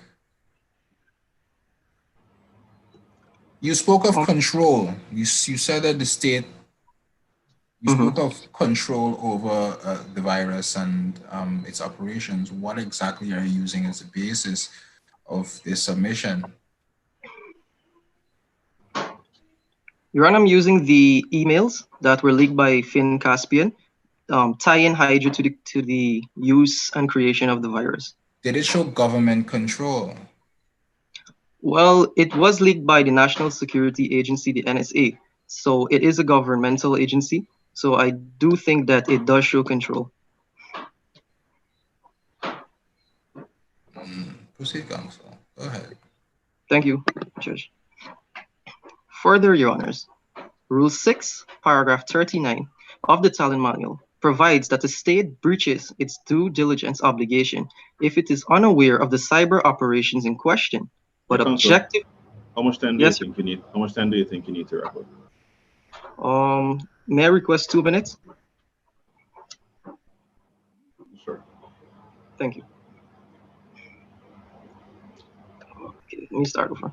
Further, Rule 6, paragraph 39 provides that the state breaches its due diligence obligation if it is unaware of the cyber operations in question, but objectively should have known that its territory was being used for the operation. Your Honors, Hydra must have known of the use of their virus for the launching of the cyber attacks, considering that Ford was copied to the emails by the NSA, speaking of a successful testing. Hydra is a leader in information technology, and the emails were sent from their national security agency. Therefore, sufficient checks are presumed to be done to ensure transparency by the NSA. Your Honors, do not let my friends on the other side relieve themselves of liability by solely blaming Mr. Ford.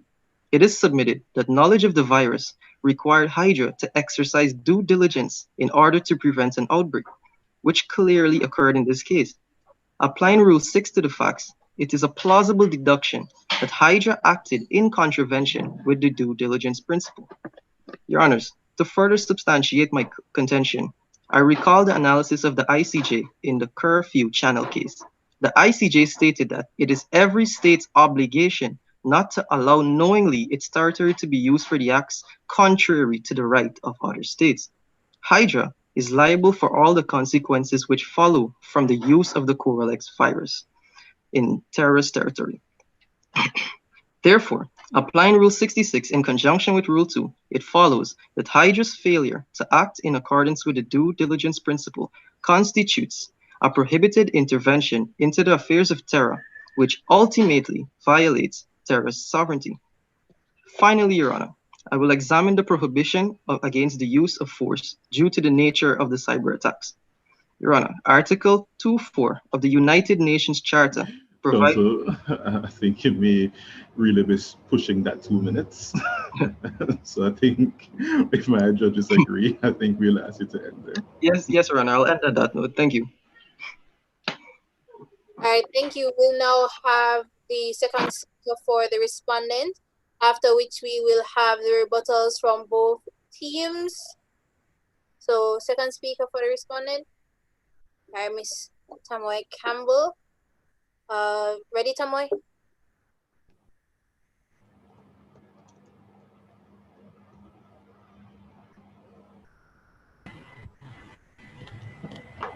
May it please the court, as stated by my co-counsel, I am Tamoy Campbell, and I appear on behalf of the Kingdom of Hydra in the case concerning the Coral cyber attack between the Republic of Terra and the Kingdom of Hydra. I will be making submissions on whether cyberspace forms part of the territory of Terra and whether the cyber attacks constitute a violation of Terra's territorial sovereignty.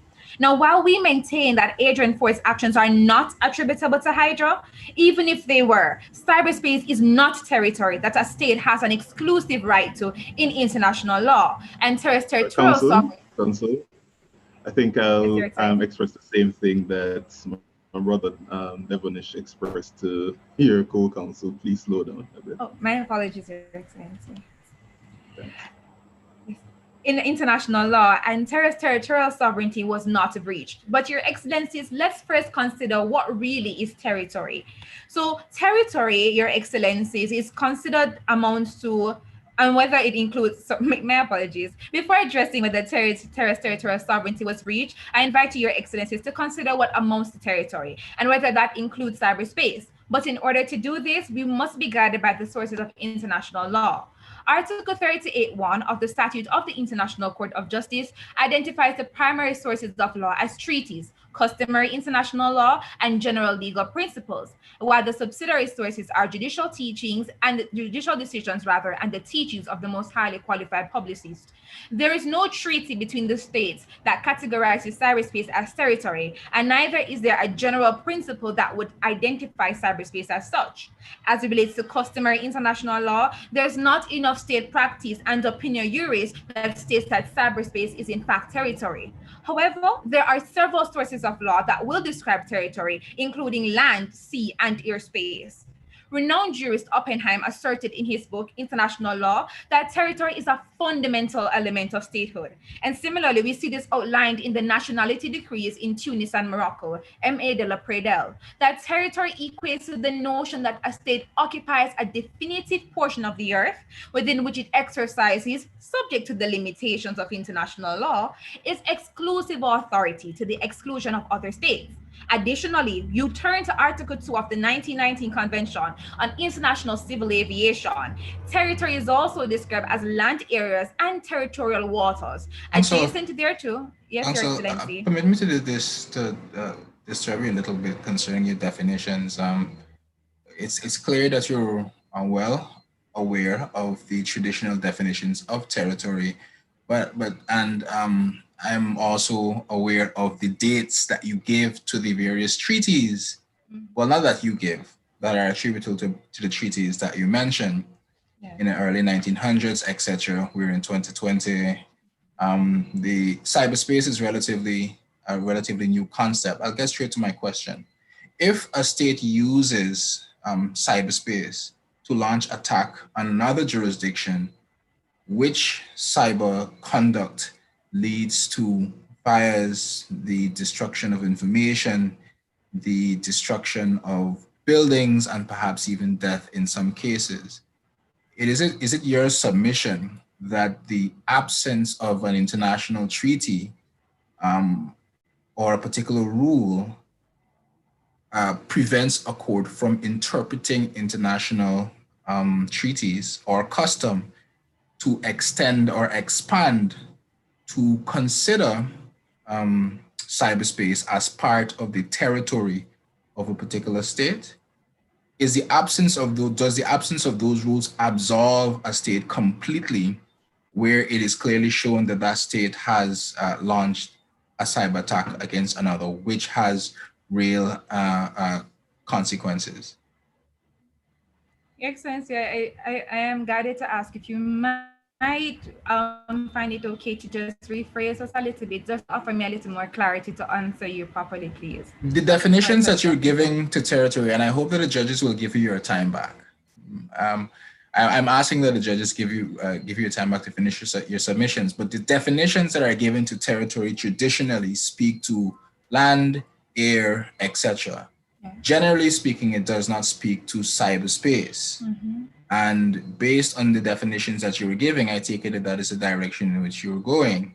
What I'm asking you is this: does the absence of international treaties or international customary law, which describes cyberspace as territory, absolve a state who has used that method to launch an attack of some sort on another state? Does the absence of international customary law or treaty law absolve a state which has used that conduct to attack another state?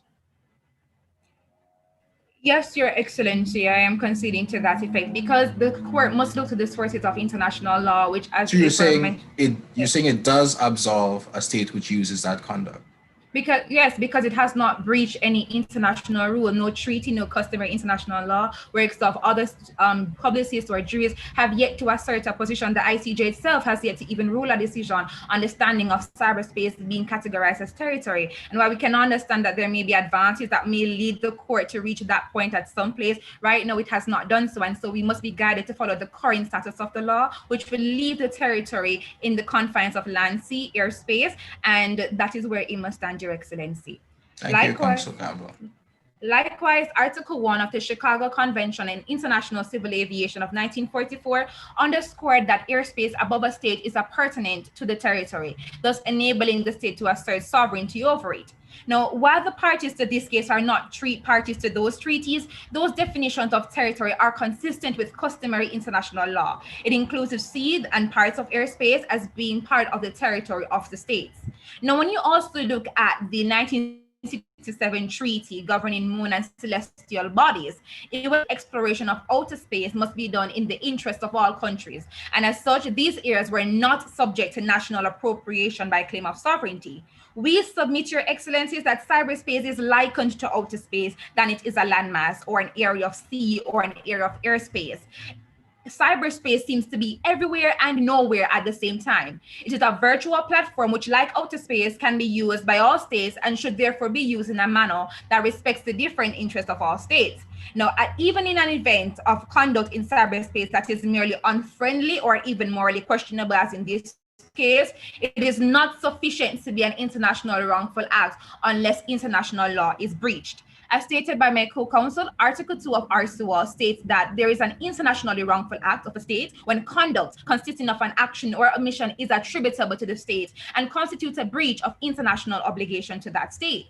Now, based on the agreed facts, the Coral EXC virus used by Agent Ford caused the bank servers to crash as a result of the unusual influx of traffic, which subsequently resulted in Terrans losing access to their bank accounts. Now, this is unfortunate, and we empathize, Your Excellencies, that servers and websites which are in cyberspace, they were affected, but it has no geographic attribute unlike land, sea, and airspace. And given that, as has been stated before, cyberspace is everywhere and nowhere at the same time. Cyberspace is not territory, and the relevant actions do not constitute a breach of territorial sovereignty. Now, when we also look at the Palmas case of 1928, we see it propounded that sovereignty in the relation between states means independence. Independence in relation to an area of the globe is the right to exercise its function within a state, excluding any other state. So already, Your Excellency, we've made a connection between the concepts of territory and territorial sovereignty.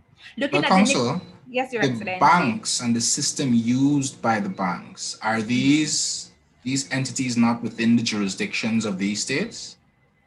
Yes, they might be in the jurisdiction of the state. And if they're in the jurisdictions of these states, and if they are interfered with, if they feel the real effects of this attack, which was launched through cyber, through the interweb, but which were felt in real life by these banks, and people were affected in those circumstances, could it not be said, or can it be said that the sovereignty of a state was impinged? No, Your Excellency, servers and bank servers that do not form part of territory. And though we can identify to be a part of the state, it still doesn't make it a part of the territory of terror. And so we cannot go to the extent to say that territorial sovereignty was infringed. Looking at Council, the Nicaragua, yes, Council, Your Excellency. Is the concept of sovereignty limited to territory? Does it have any wider scope? The concept of territory stems also to territorial sovereignty and non-intervention. That would also be seen in the Nicaragua case, where every state can really regulate its own affairs without any interference. So it goes to that extent. Right. Essentially, where a state has sovereign and that right to regulate within its own borders is with a view to allowing people to operate within its territory, operate, live their lives, be normal. So the regulation affects the activity of individuals, right? So when an attack takes place within the same realm or the same scope that a state is allowed to regulate in, can that not be said to be an interference with sovereignty? Your Excellency, it doesn't go to the extent based off the treaties and international customary law to even look at these areas of cyberspace to be categorized as territory. So we'll be keeping the position that even though it may be an inconvenience to the people and their happy lives that they lived before, cyberspace and the servers are not part of the territory of Terra. And Hydra did not breach its territorial sovereignty because the very same thing in question is not a part of the territory of Terra. Essentially, where a state has sovereignty, it has independence. No, it can exclude any other state. But what we're submitting is that one state cannot exclude another from cyberspace, since cyberspace is not territory and international law does not give any state an exclusive right to any part of cyberspace. Now, as any assertions of cyberspace forming part of territory and thus being susceptible to breaches would be departing from authoritative international law. And this is understandable because it's a very novice and new area of law and judicial importance. But it is with that in mind, if it pleases the court, it may be instructive to also look at the Tallinn Manual 2.0 on the international law applicable to cyber operations. But Council, even if we accept that cyberspace itself is not territory and is not subject to the jurisdiction of any single state, if the use of cyberspace is used and the action of a particular state leads to damage in the territory of a state, does that damage not amount to interference with first of all, does not amount to force within the definition of the United Nations Charter, and does that in this case the interference with the banking system, rendering the state incapable for however short a period of time of managing those systems and persons accessing those services, does not amount to interference with the administration of a jurisdiction, notwithstanding the mode that was used? And if you're saying no, then are you also accepting that any state can now use cyberspace to launch attacks of various forms, whether it be hacking for the purpose of fires or stealing money? And do you accept that states would be able to do that and not incur state responsibility? Is that your contention? Respectfully, Your Excellency, yes, it is my contention because as today, there is no international law or obligation that would say that that state would be breaching sovereignty. And until that is put forward, I don't think it would be in Hydra's best interest or any other interest to say that in this case, Terra's territorial sovereignty was infringed. It's a bit callous, admittedly, and it might sound a bit harsh, but until the international rule and obligation has been breached, it is simply an unfriendly act, rather morally incorrect act, but unless the law has been developed to say that it is wrong or that it is illegal, then unfortunately states might be able to carry out that same action, but it would, in this case, with Hydra, it did not breach the territorial sovereignty of the state of Terra. When you look at Rule 14, which foregrounds that there are certain actions which cannot be deemed as internationally wrongful acts, these are expressed in the Tallinn Manual to include cyber espionage, intelligence gathering, and significantly a state suspension of e-commerce within another state, which is what exactly happened in the present state.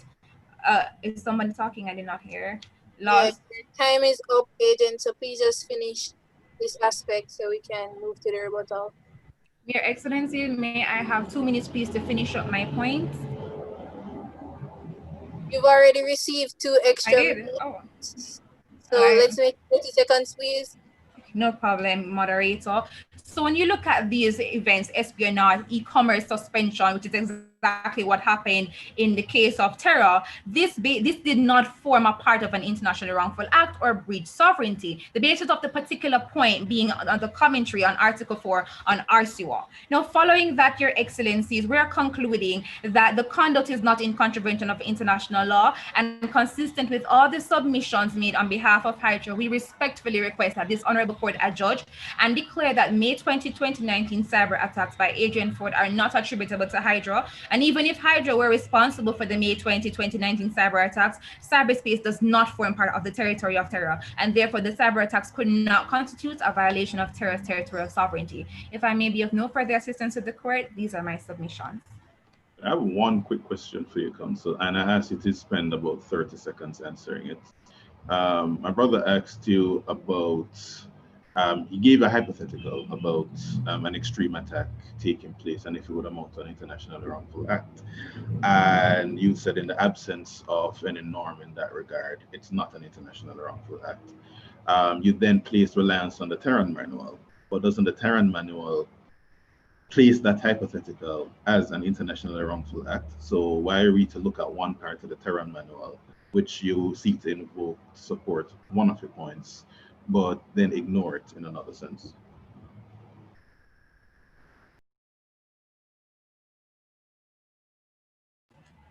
The part of the Tehran manual that I chose to put reliance on your expenses would seem to categorize that yes, there are actions that may amount to an internationally wrongful act, but in the case of espionage and like in the case of e-commerce being disrupted, those events would not reach the threshold of. My apologies, Your Excellencies. Do you mind clarifying your statement so I can better give your, I mean, be better able to respond to the question, please? It's fine because we are running over time, so I would allow the moderator to proceed.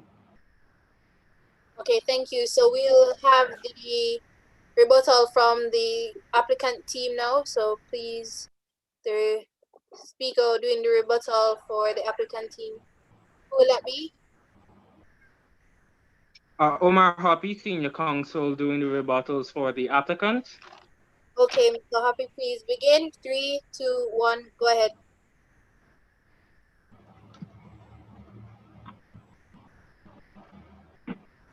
Thank you again, Your Honors, for this opportunity to address the court on behalf of the state of terror. Now, to commence, in rebutting the erroneous claims laid down by the erroneous words of the counsel for Hydra, it is first observed that senior counsel for the state of Hydra has failed to explain, refute, or even address any bit of the evidence stacked against them, but rather resorted to poorly rebutted the statement made by myself as senior. I would imagine that the actual rebuttals would be quite repetitive and flat for that reason. It is observed that in your council submission, they refer to the statements made by President Garland as being the basis on which we have advanced our claim here today, and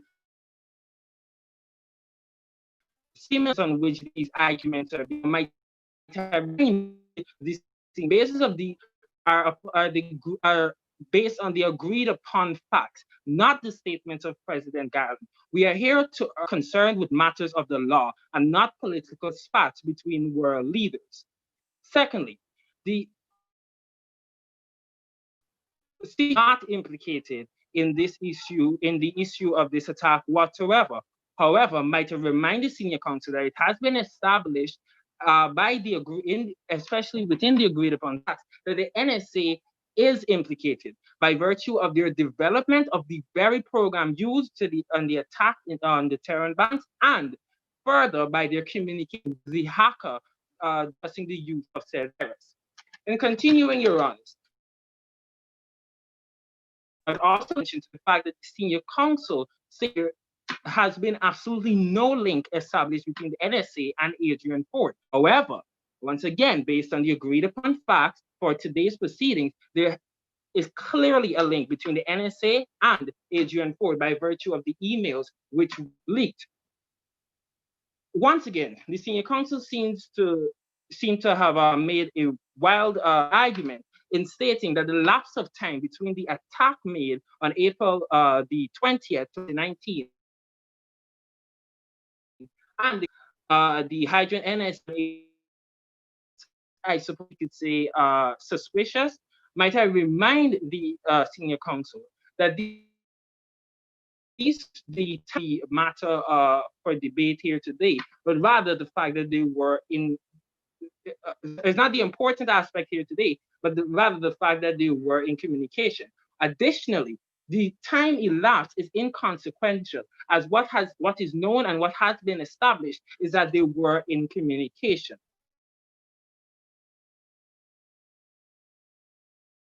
Now, state of Hydra addressing Article 38 of the IC Statute of the International Court of Justice set out those sources which court must use to ascertain the relevant rules of international law.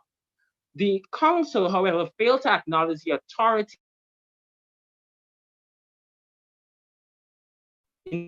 international jurists initially acknowledge the authority of international jurists in defining cyberspace as part of territory. She asserted that the definition must be drawn solely from treaty and from judgments. However, the work of jurists has been mentioned in the aforementioned Article 8 is also important in defining cyberspace and is therefore important in these proceedings. Secondly, counsel asserted that there are currently no treaties which deal with the with invasion of cyberspace, and therefore, even if Hydra was responsible, and they are for this attack, there must be no responsibility held. Might I again remind counsel the work of jurists and the developments within in customary law as well as jurist writings are in proceedings court. And finally, counsel asserted that counsel made the assertion that cyberspace is not territorial. It is not territorial as judgments and treaties do not regard it as such. However, the area of cyberspace within the law is a growing area of contention, and she guided the court and advised the court to address the Tallinn manual for further guidance.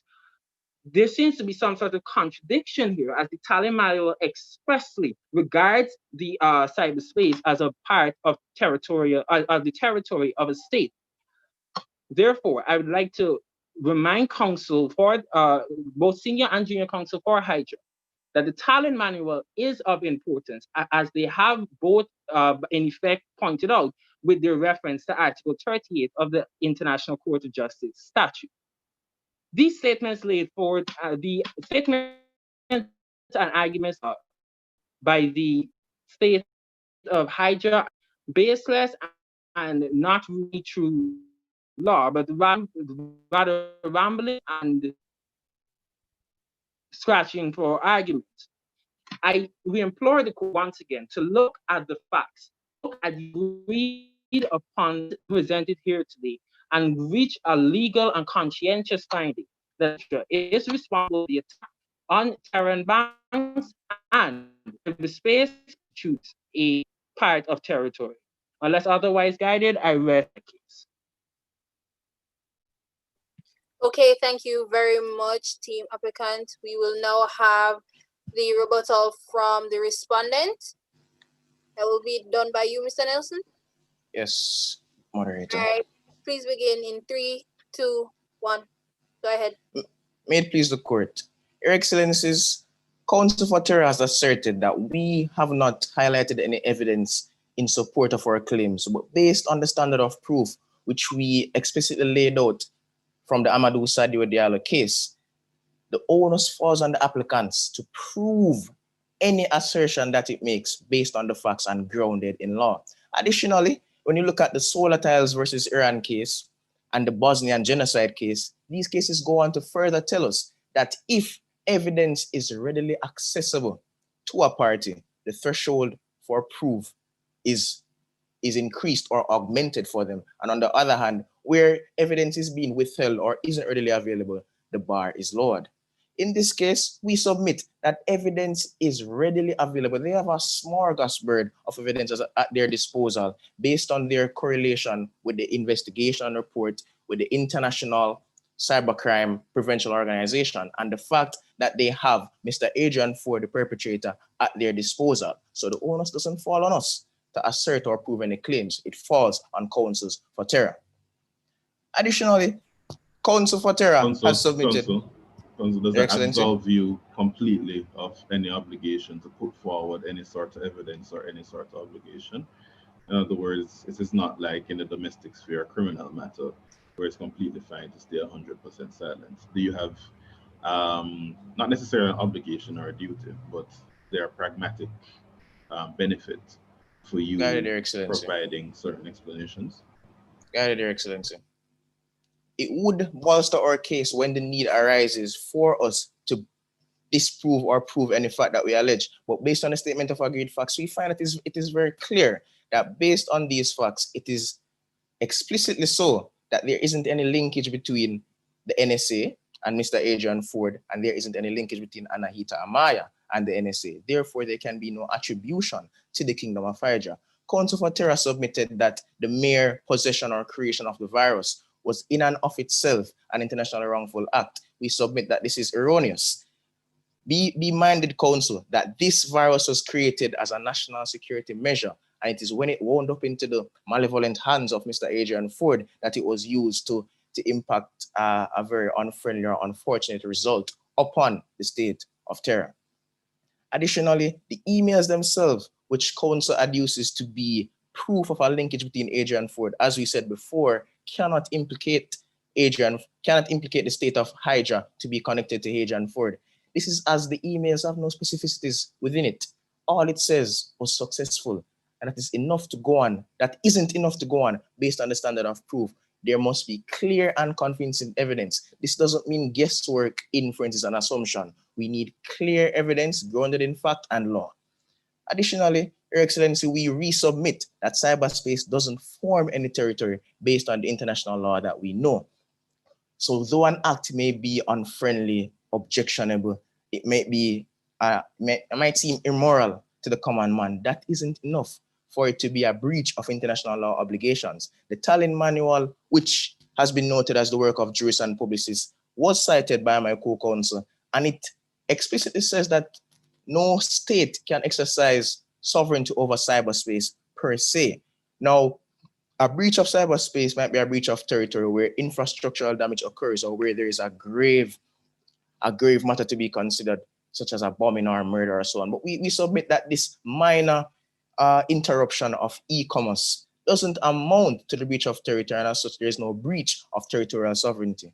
Your Excellencies, we submit that counsels for the Republic of Terra have not adduced enough evidence to displace and to prove that there is a connection between Hydra and these attacks, and that these attacks are attributable to Hydra. And they certainly have not proved that cyberspace forms part of the territory of Terra, and that therefore there was a breach of territorial sovereignty. These are our submissions. May it please the court. Okay, thank you very much to the teams from Moot Court Guyana and Uimona. We will now allow for the judges to join the more private meeting room where they can deliberate with each other, and then return to this main room where they can, give their comments and determine the winners, etc. So the room is open for the judges. Okay, going there now. Okay, thank you. Miss Young, yes. Beg your assistance. How am I getting to the other room again? The link I have the same is in the same email with the first one. Okay. The second link. Could you humor me and post that link in the chat, because I seem to be having some difficulties locating it. Sure, no problem. I can do that. Think.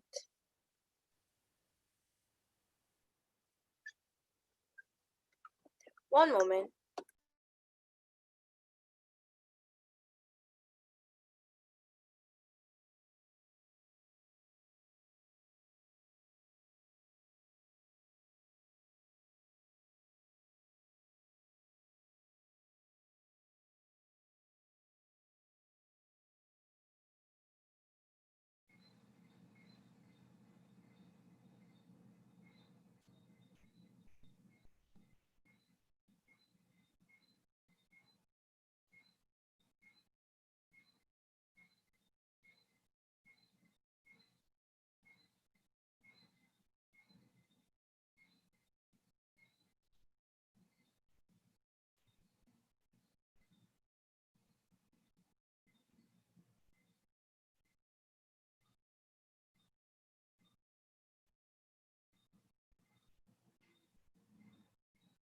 Okay, Mr. Devanish, there is the link to the judges' room.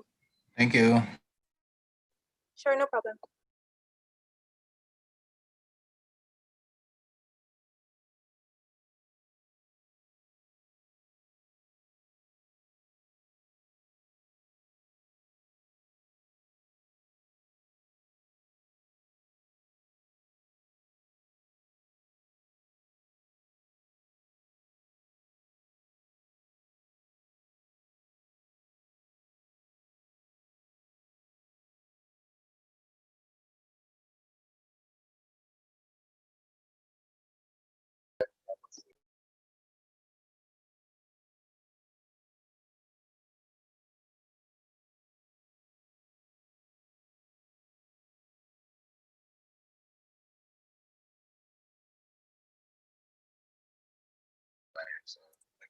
All right, guys. In the meantime, while they have a ball in the private meeting room, what would you guys say about this match? And even if you guys caught some of the first match, how do you guys feel? If I may, I thought that all the movers did an excellent job. I am really, especially that both matches, but I can really only speak for um, the members of our meetings of the University of Guyana. We're so grateful that they were able to come and speak as well. But I was really impressed and pleased with what has taken place here today, and I really think that the Mooters did an amazing job. No matter the outcome of this match, um, great arguments. You could tell that a lot of research and time went into preparation of the speeches. So well done, guys.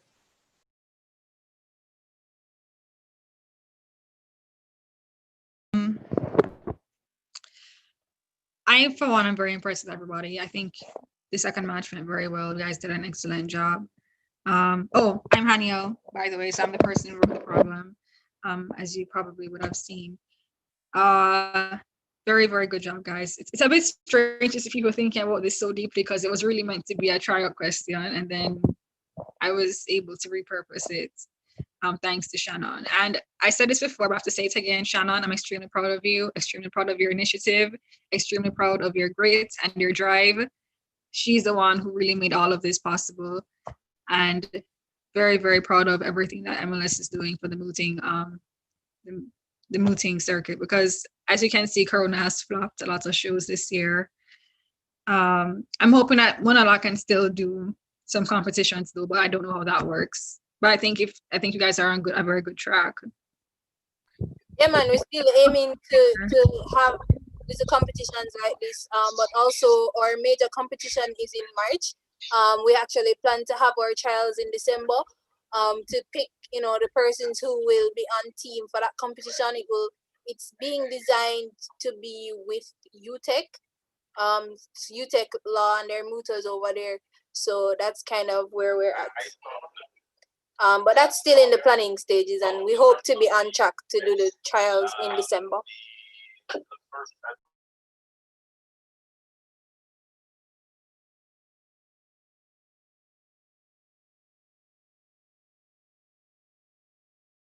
Shannon, you're muted. You're muted. Oh, thanks. Sorry. So I just wanted to add that for the trials for Battle of the Titans, it's open to all the members of the club.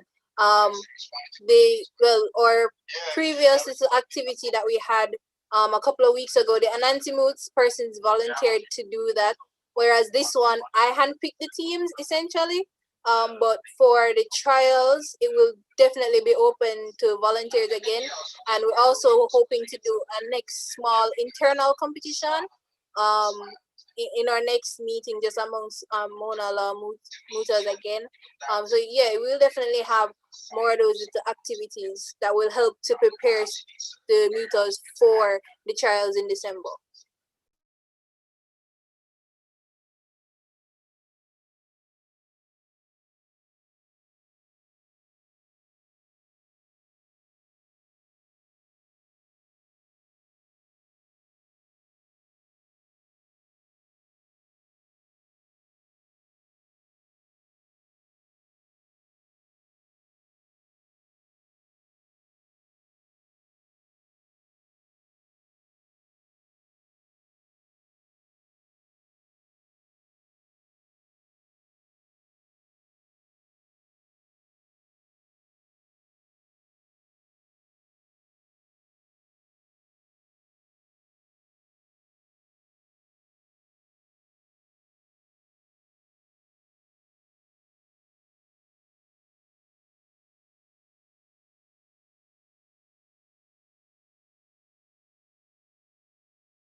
As the judges continue to deliberate, I'd like to once again thank University of Guyana and Moot Court Guyana for joining us and competing against us.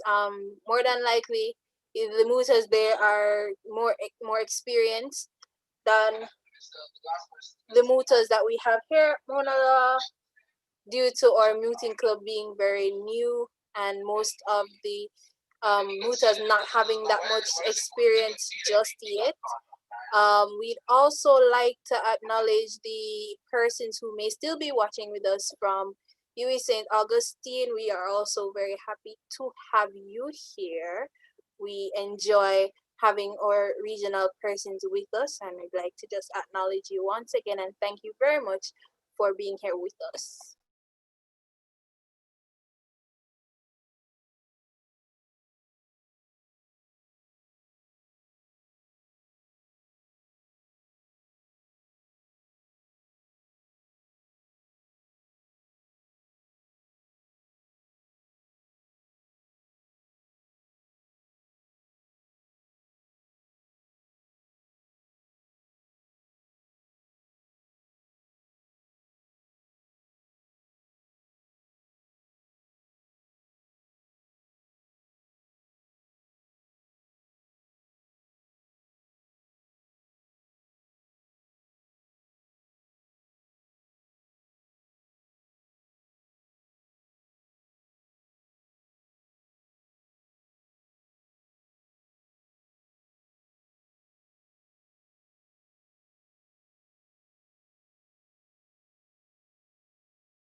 I hope everybody is still with us. We'll have the judges back in just a few moments. They're almost finished deliberating now. So hold on.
Okay, everyone, we have welcomed our judges back, and so I open the floor to them to make their comments and announce the winners. All right, I think it's perhaps best to start by congratulating everybody for doing quite a good job. It's quite an insightful moot problem, which raises very contemporary issues, and I think everyone dealt with it well. There was definitely a demonstration of a fair amount of research, and thus congratulations on participating in the first place and putting out a fair amount of effort in your participation. It wasn't a sort of what we call in Jamaica fly-by-night business. It was you could see there was a fair amount of effort in the submissions. So first off, congratulations on a job well done. I won't keep you waiting and on the edge of your seats for too long. In terms of the winning team, the judges felt that despite there being the good presentation on both sides, that UEMONA came out on top over Mukor Guyana. And in respect to the best oralist, the judges were of the impression that Mr. Nelson was the best oralist. Some things that were noted about Mr. Nelson is that he maintained a measured tone throughout. Initially, he started out at a bit of a rapid pace, but there's definitely a measured tone in the delivery. And even when pressed, that measured tone was unwavering. There was a fair amount of flexibility demonstrated in the answering of the questions, and was noted that even where it appeared that the that council was sort of not necessarily squarely answering the question. He may have recognized this himself, but still demonstrated a fair amount of flexibility in addressing the questions. In relation to Mr. Hoppy, it was noted as well that it was generally a good presentation. That, however, and this perhaps goes across both rebuttals, that we ought to perhaps be careful of the language that's used in these settings, and demonstrate or maintain a certain level of composure and respect in addressing each other. So that's a general comment. And it was also noted that definitely it seems that with a bit more training, these things would come out. I don't know if this is your first, second, or third notes, but definitely I think as time goes on and more coaching takes place, these things will come out more. In relation to Mr. Jennenden, it was noted perhaps that once again, generally measured presentation, that perhaps one that council should be slow to concede, and there was perhaps too strong a concession on the question of a minor attack. Perhaps that ought not have been conceded. And perhaps the antithesis of that is Ms. Campbell, where it was recognized that there was a very strong desire to not concede, even though a concession was perhaps warranted based on both the facts and the law. But generally, because those things are highlighted as notes, they're not highlighted as criticisms for you to walk away crestfallen. And it was noted that it was generally a high quality presentation. Once again, there was a fair amount of effort demonstrated in the presentations. And for that, a fair amount of pride can be felt by you, and certainly us as judges felt a fair amount of pride seeing the quality of the presentations. I don't believe Mr. Devonish is on, so I'll just check with. I've arrived. Oh, there we are. I was a little late. I got lost in the cyberspace. Just some general comments. As I echo the words of my colleague, presentations were generally good. Just some observations and recommendations. Our council, our students rather, given the very limited time that you usually, first of all, please permit me to not have my camera on as I have done for the duration of the event. My lighting is not the best and really would not make a difference if I put it on.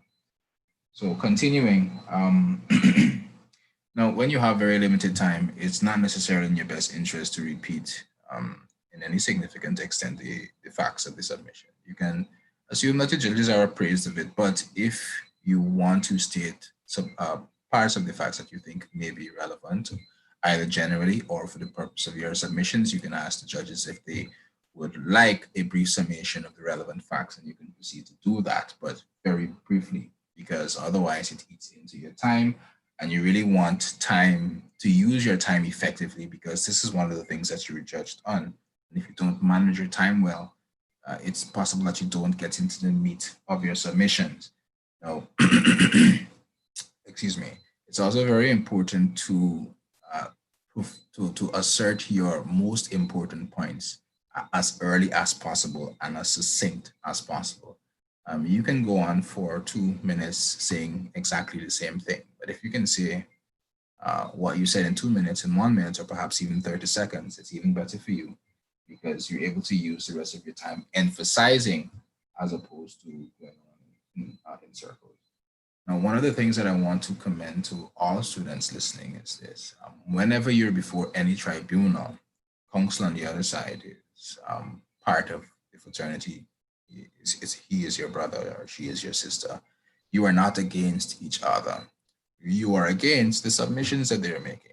So always address the submissions and always address counsel in a manner that is reflective of the fraternity that you are in.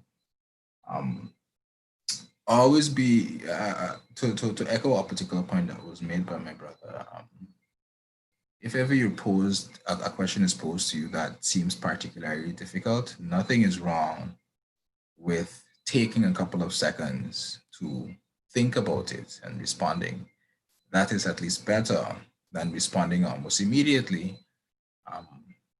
in a scenario in which you have not given it much thought, because you might put yourself in a back foot if you do that. All right, so always give yourself time to consider. Nothing is wrong with saying, you know, my Lord, I had not addressed my mind to that particular fact. And as you're saying that, you are addressing your mind to the particular fact. So by the time you're finished saying, I had not addressed my mind to this, you have addressed your mind to this. Of course, it calls for some amount of quick thinking, but with practice, it is something that you can do. That is the extent of the observations that I made and the recommendations that I wanted to make. Thank you.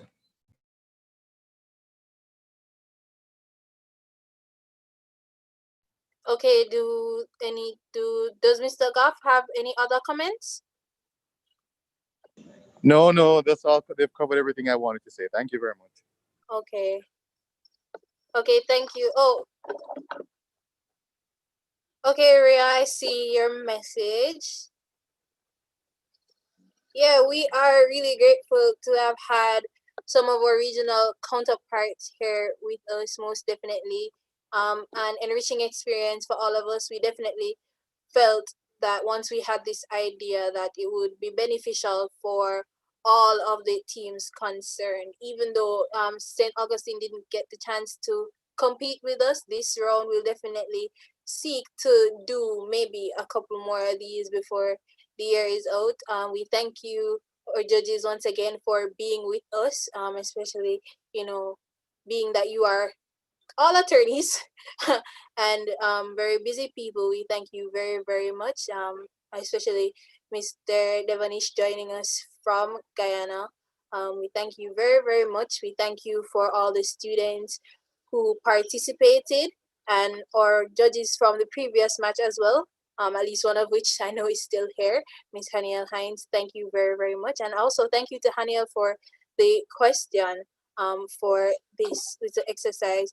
Thank you those who have watched us here on Zoom or on YouTube. We appreciate the audience and we hope that you are having fun with us when we do these things, and also the Mutas learn a lot and gain some really good experience and even good tips and advice that they can apply from all the judges that get to listen to them and make recommendations. So we thank you all for joining us this evening. We are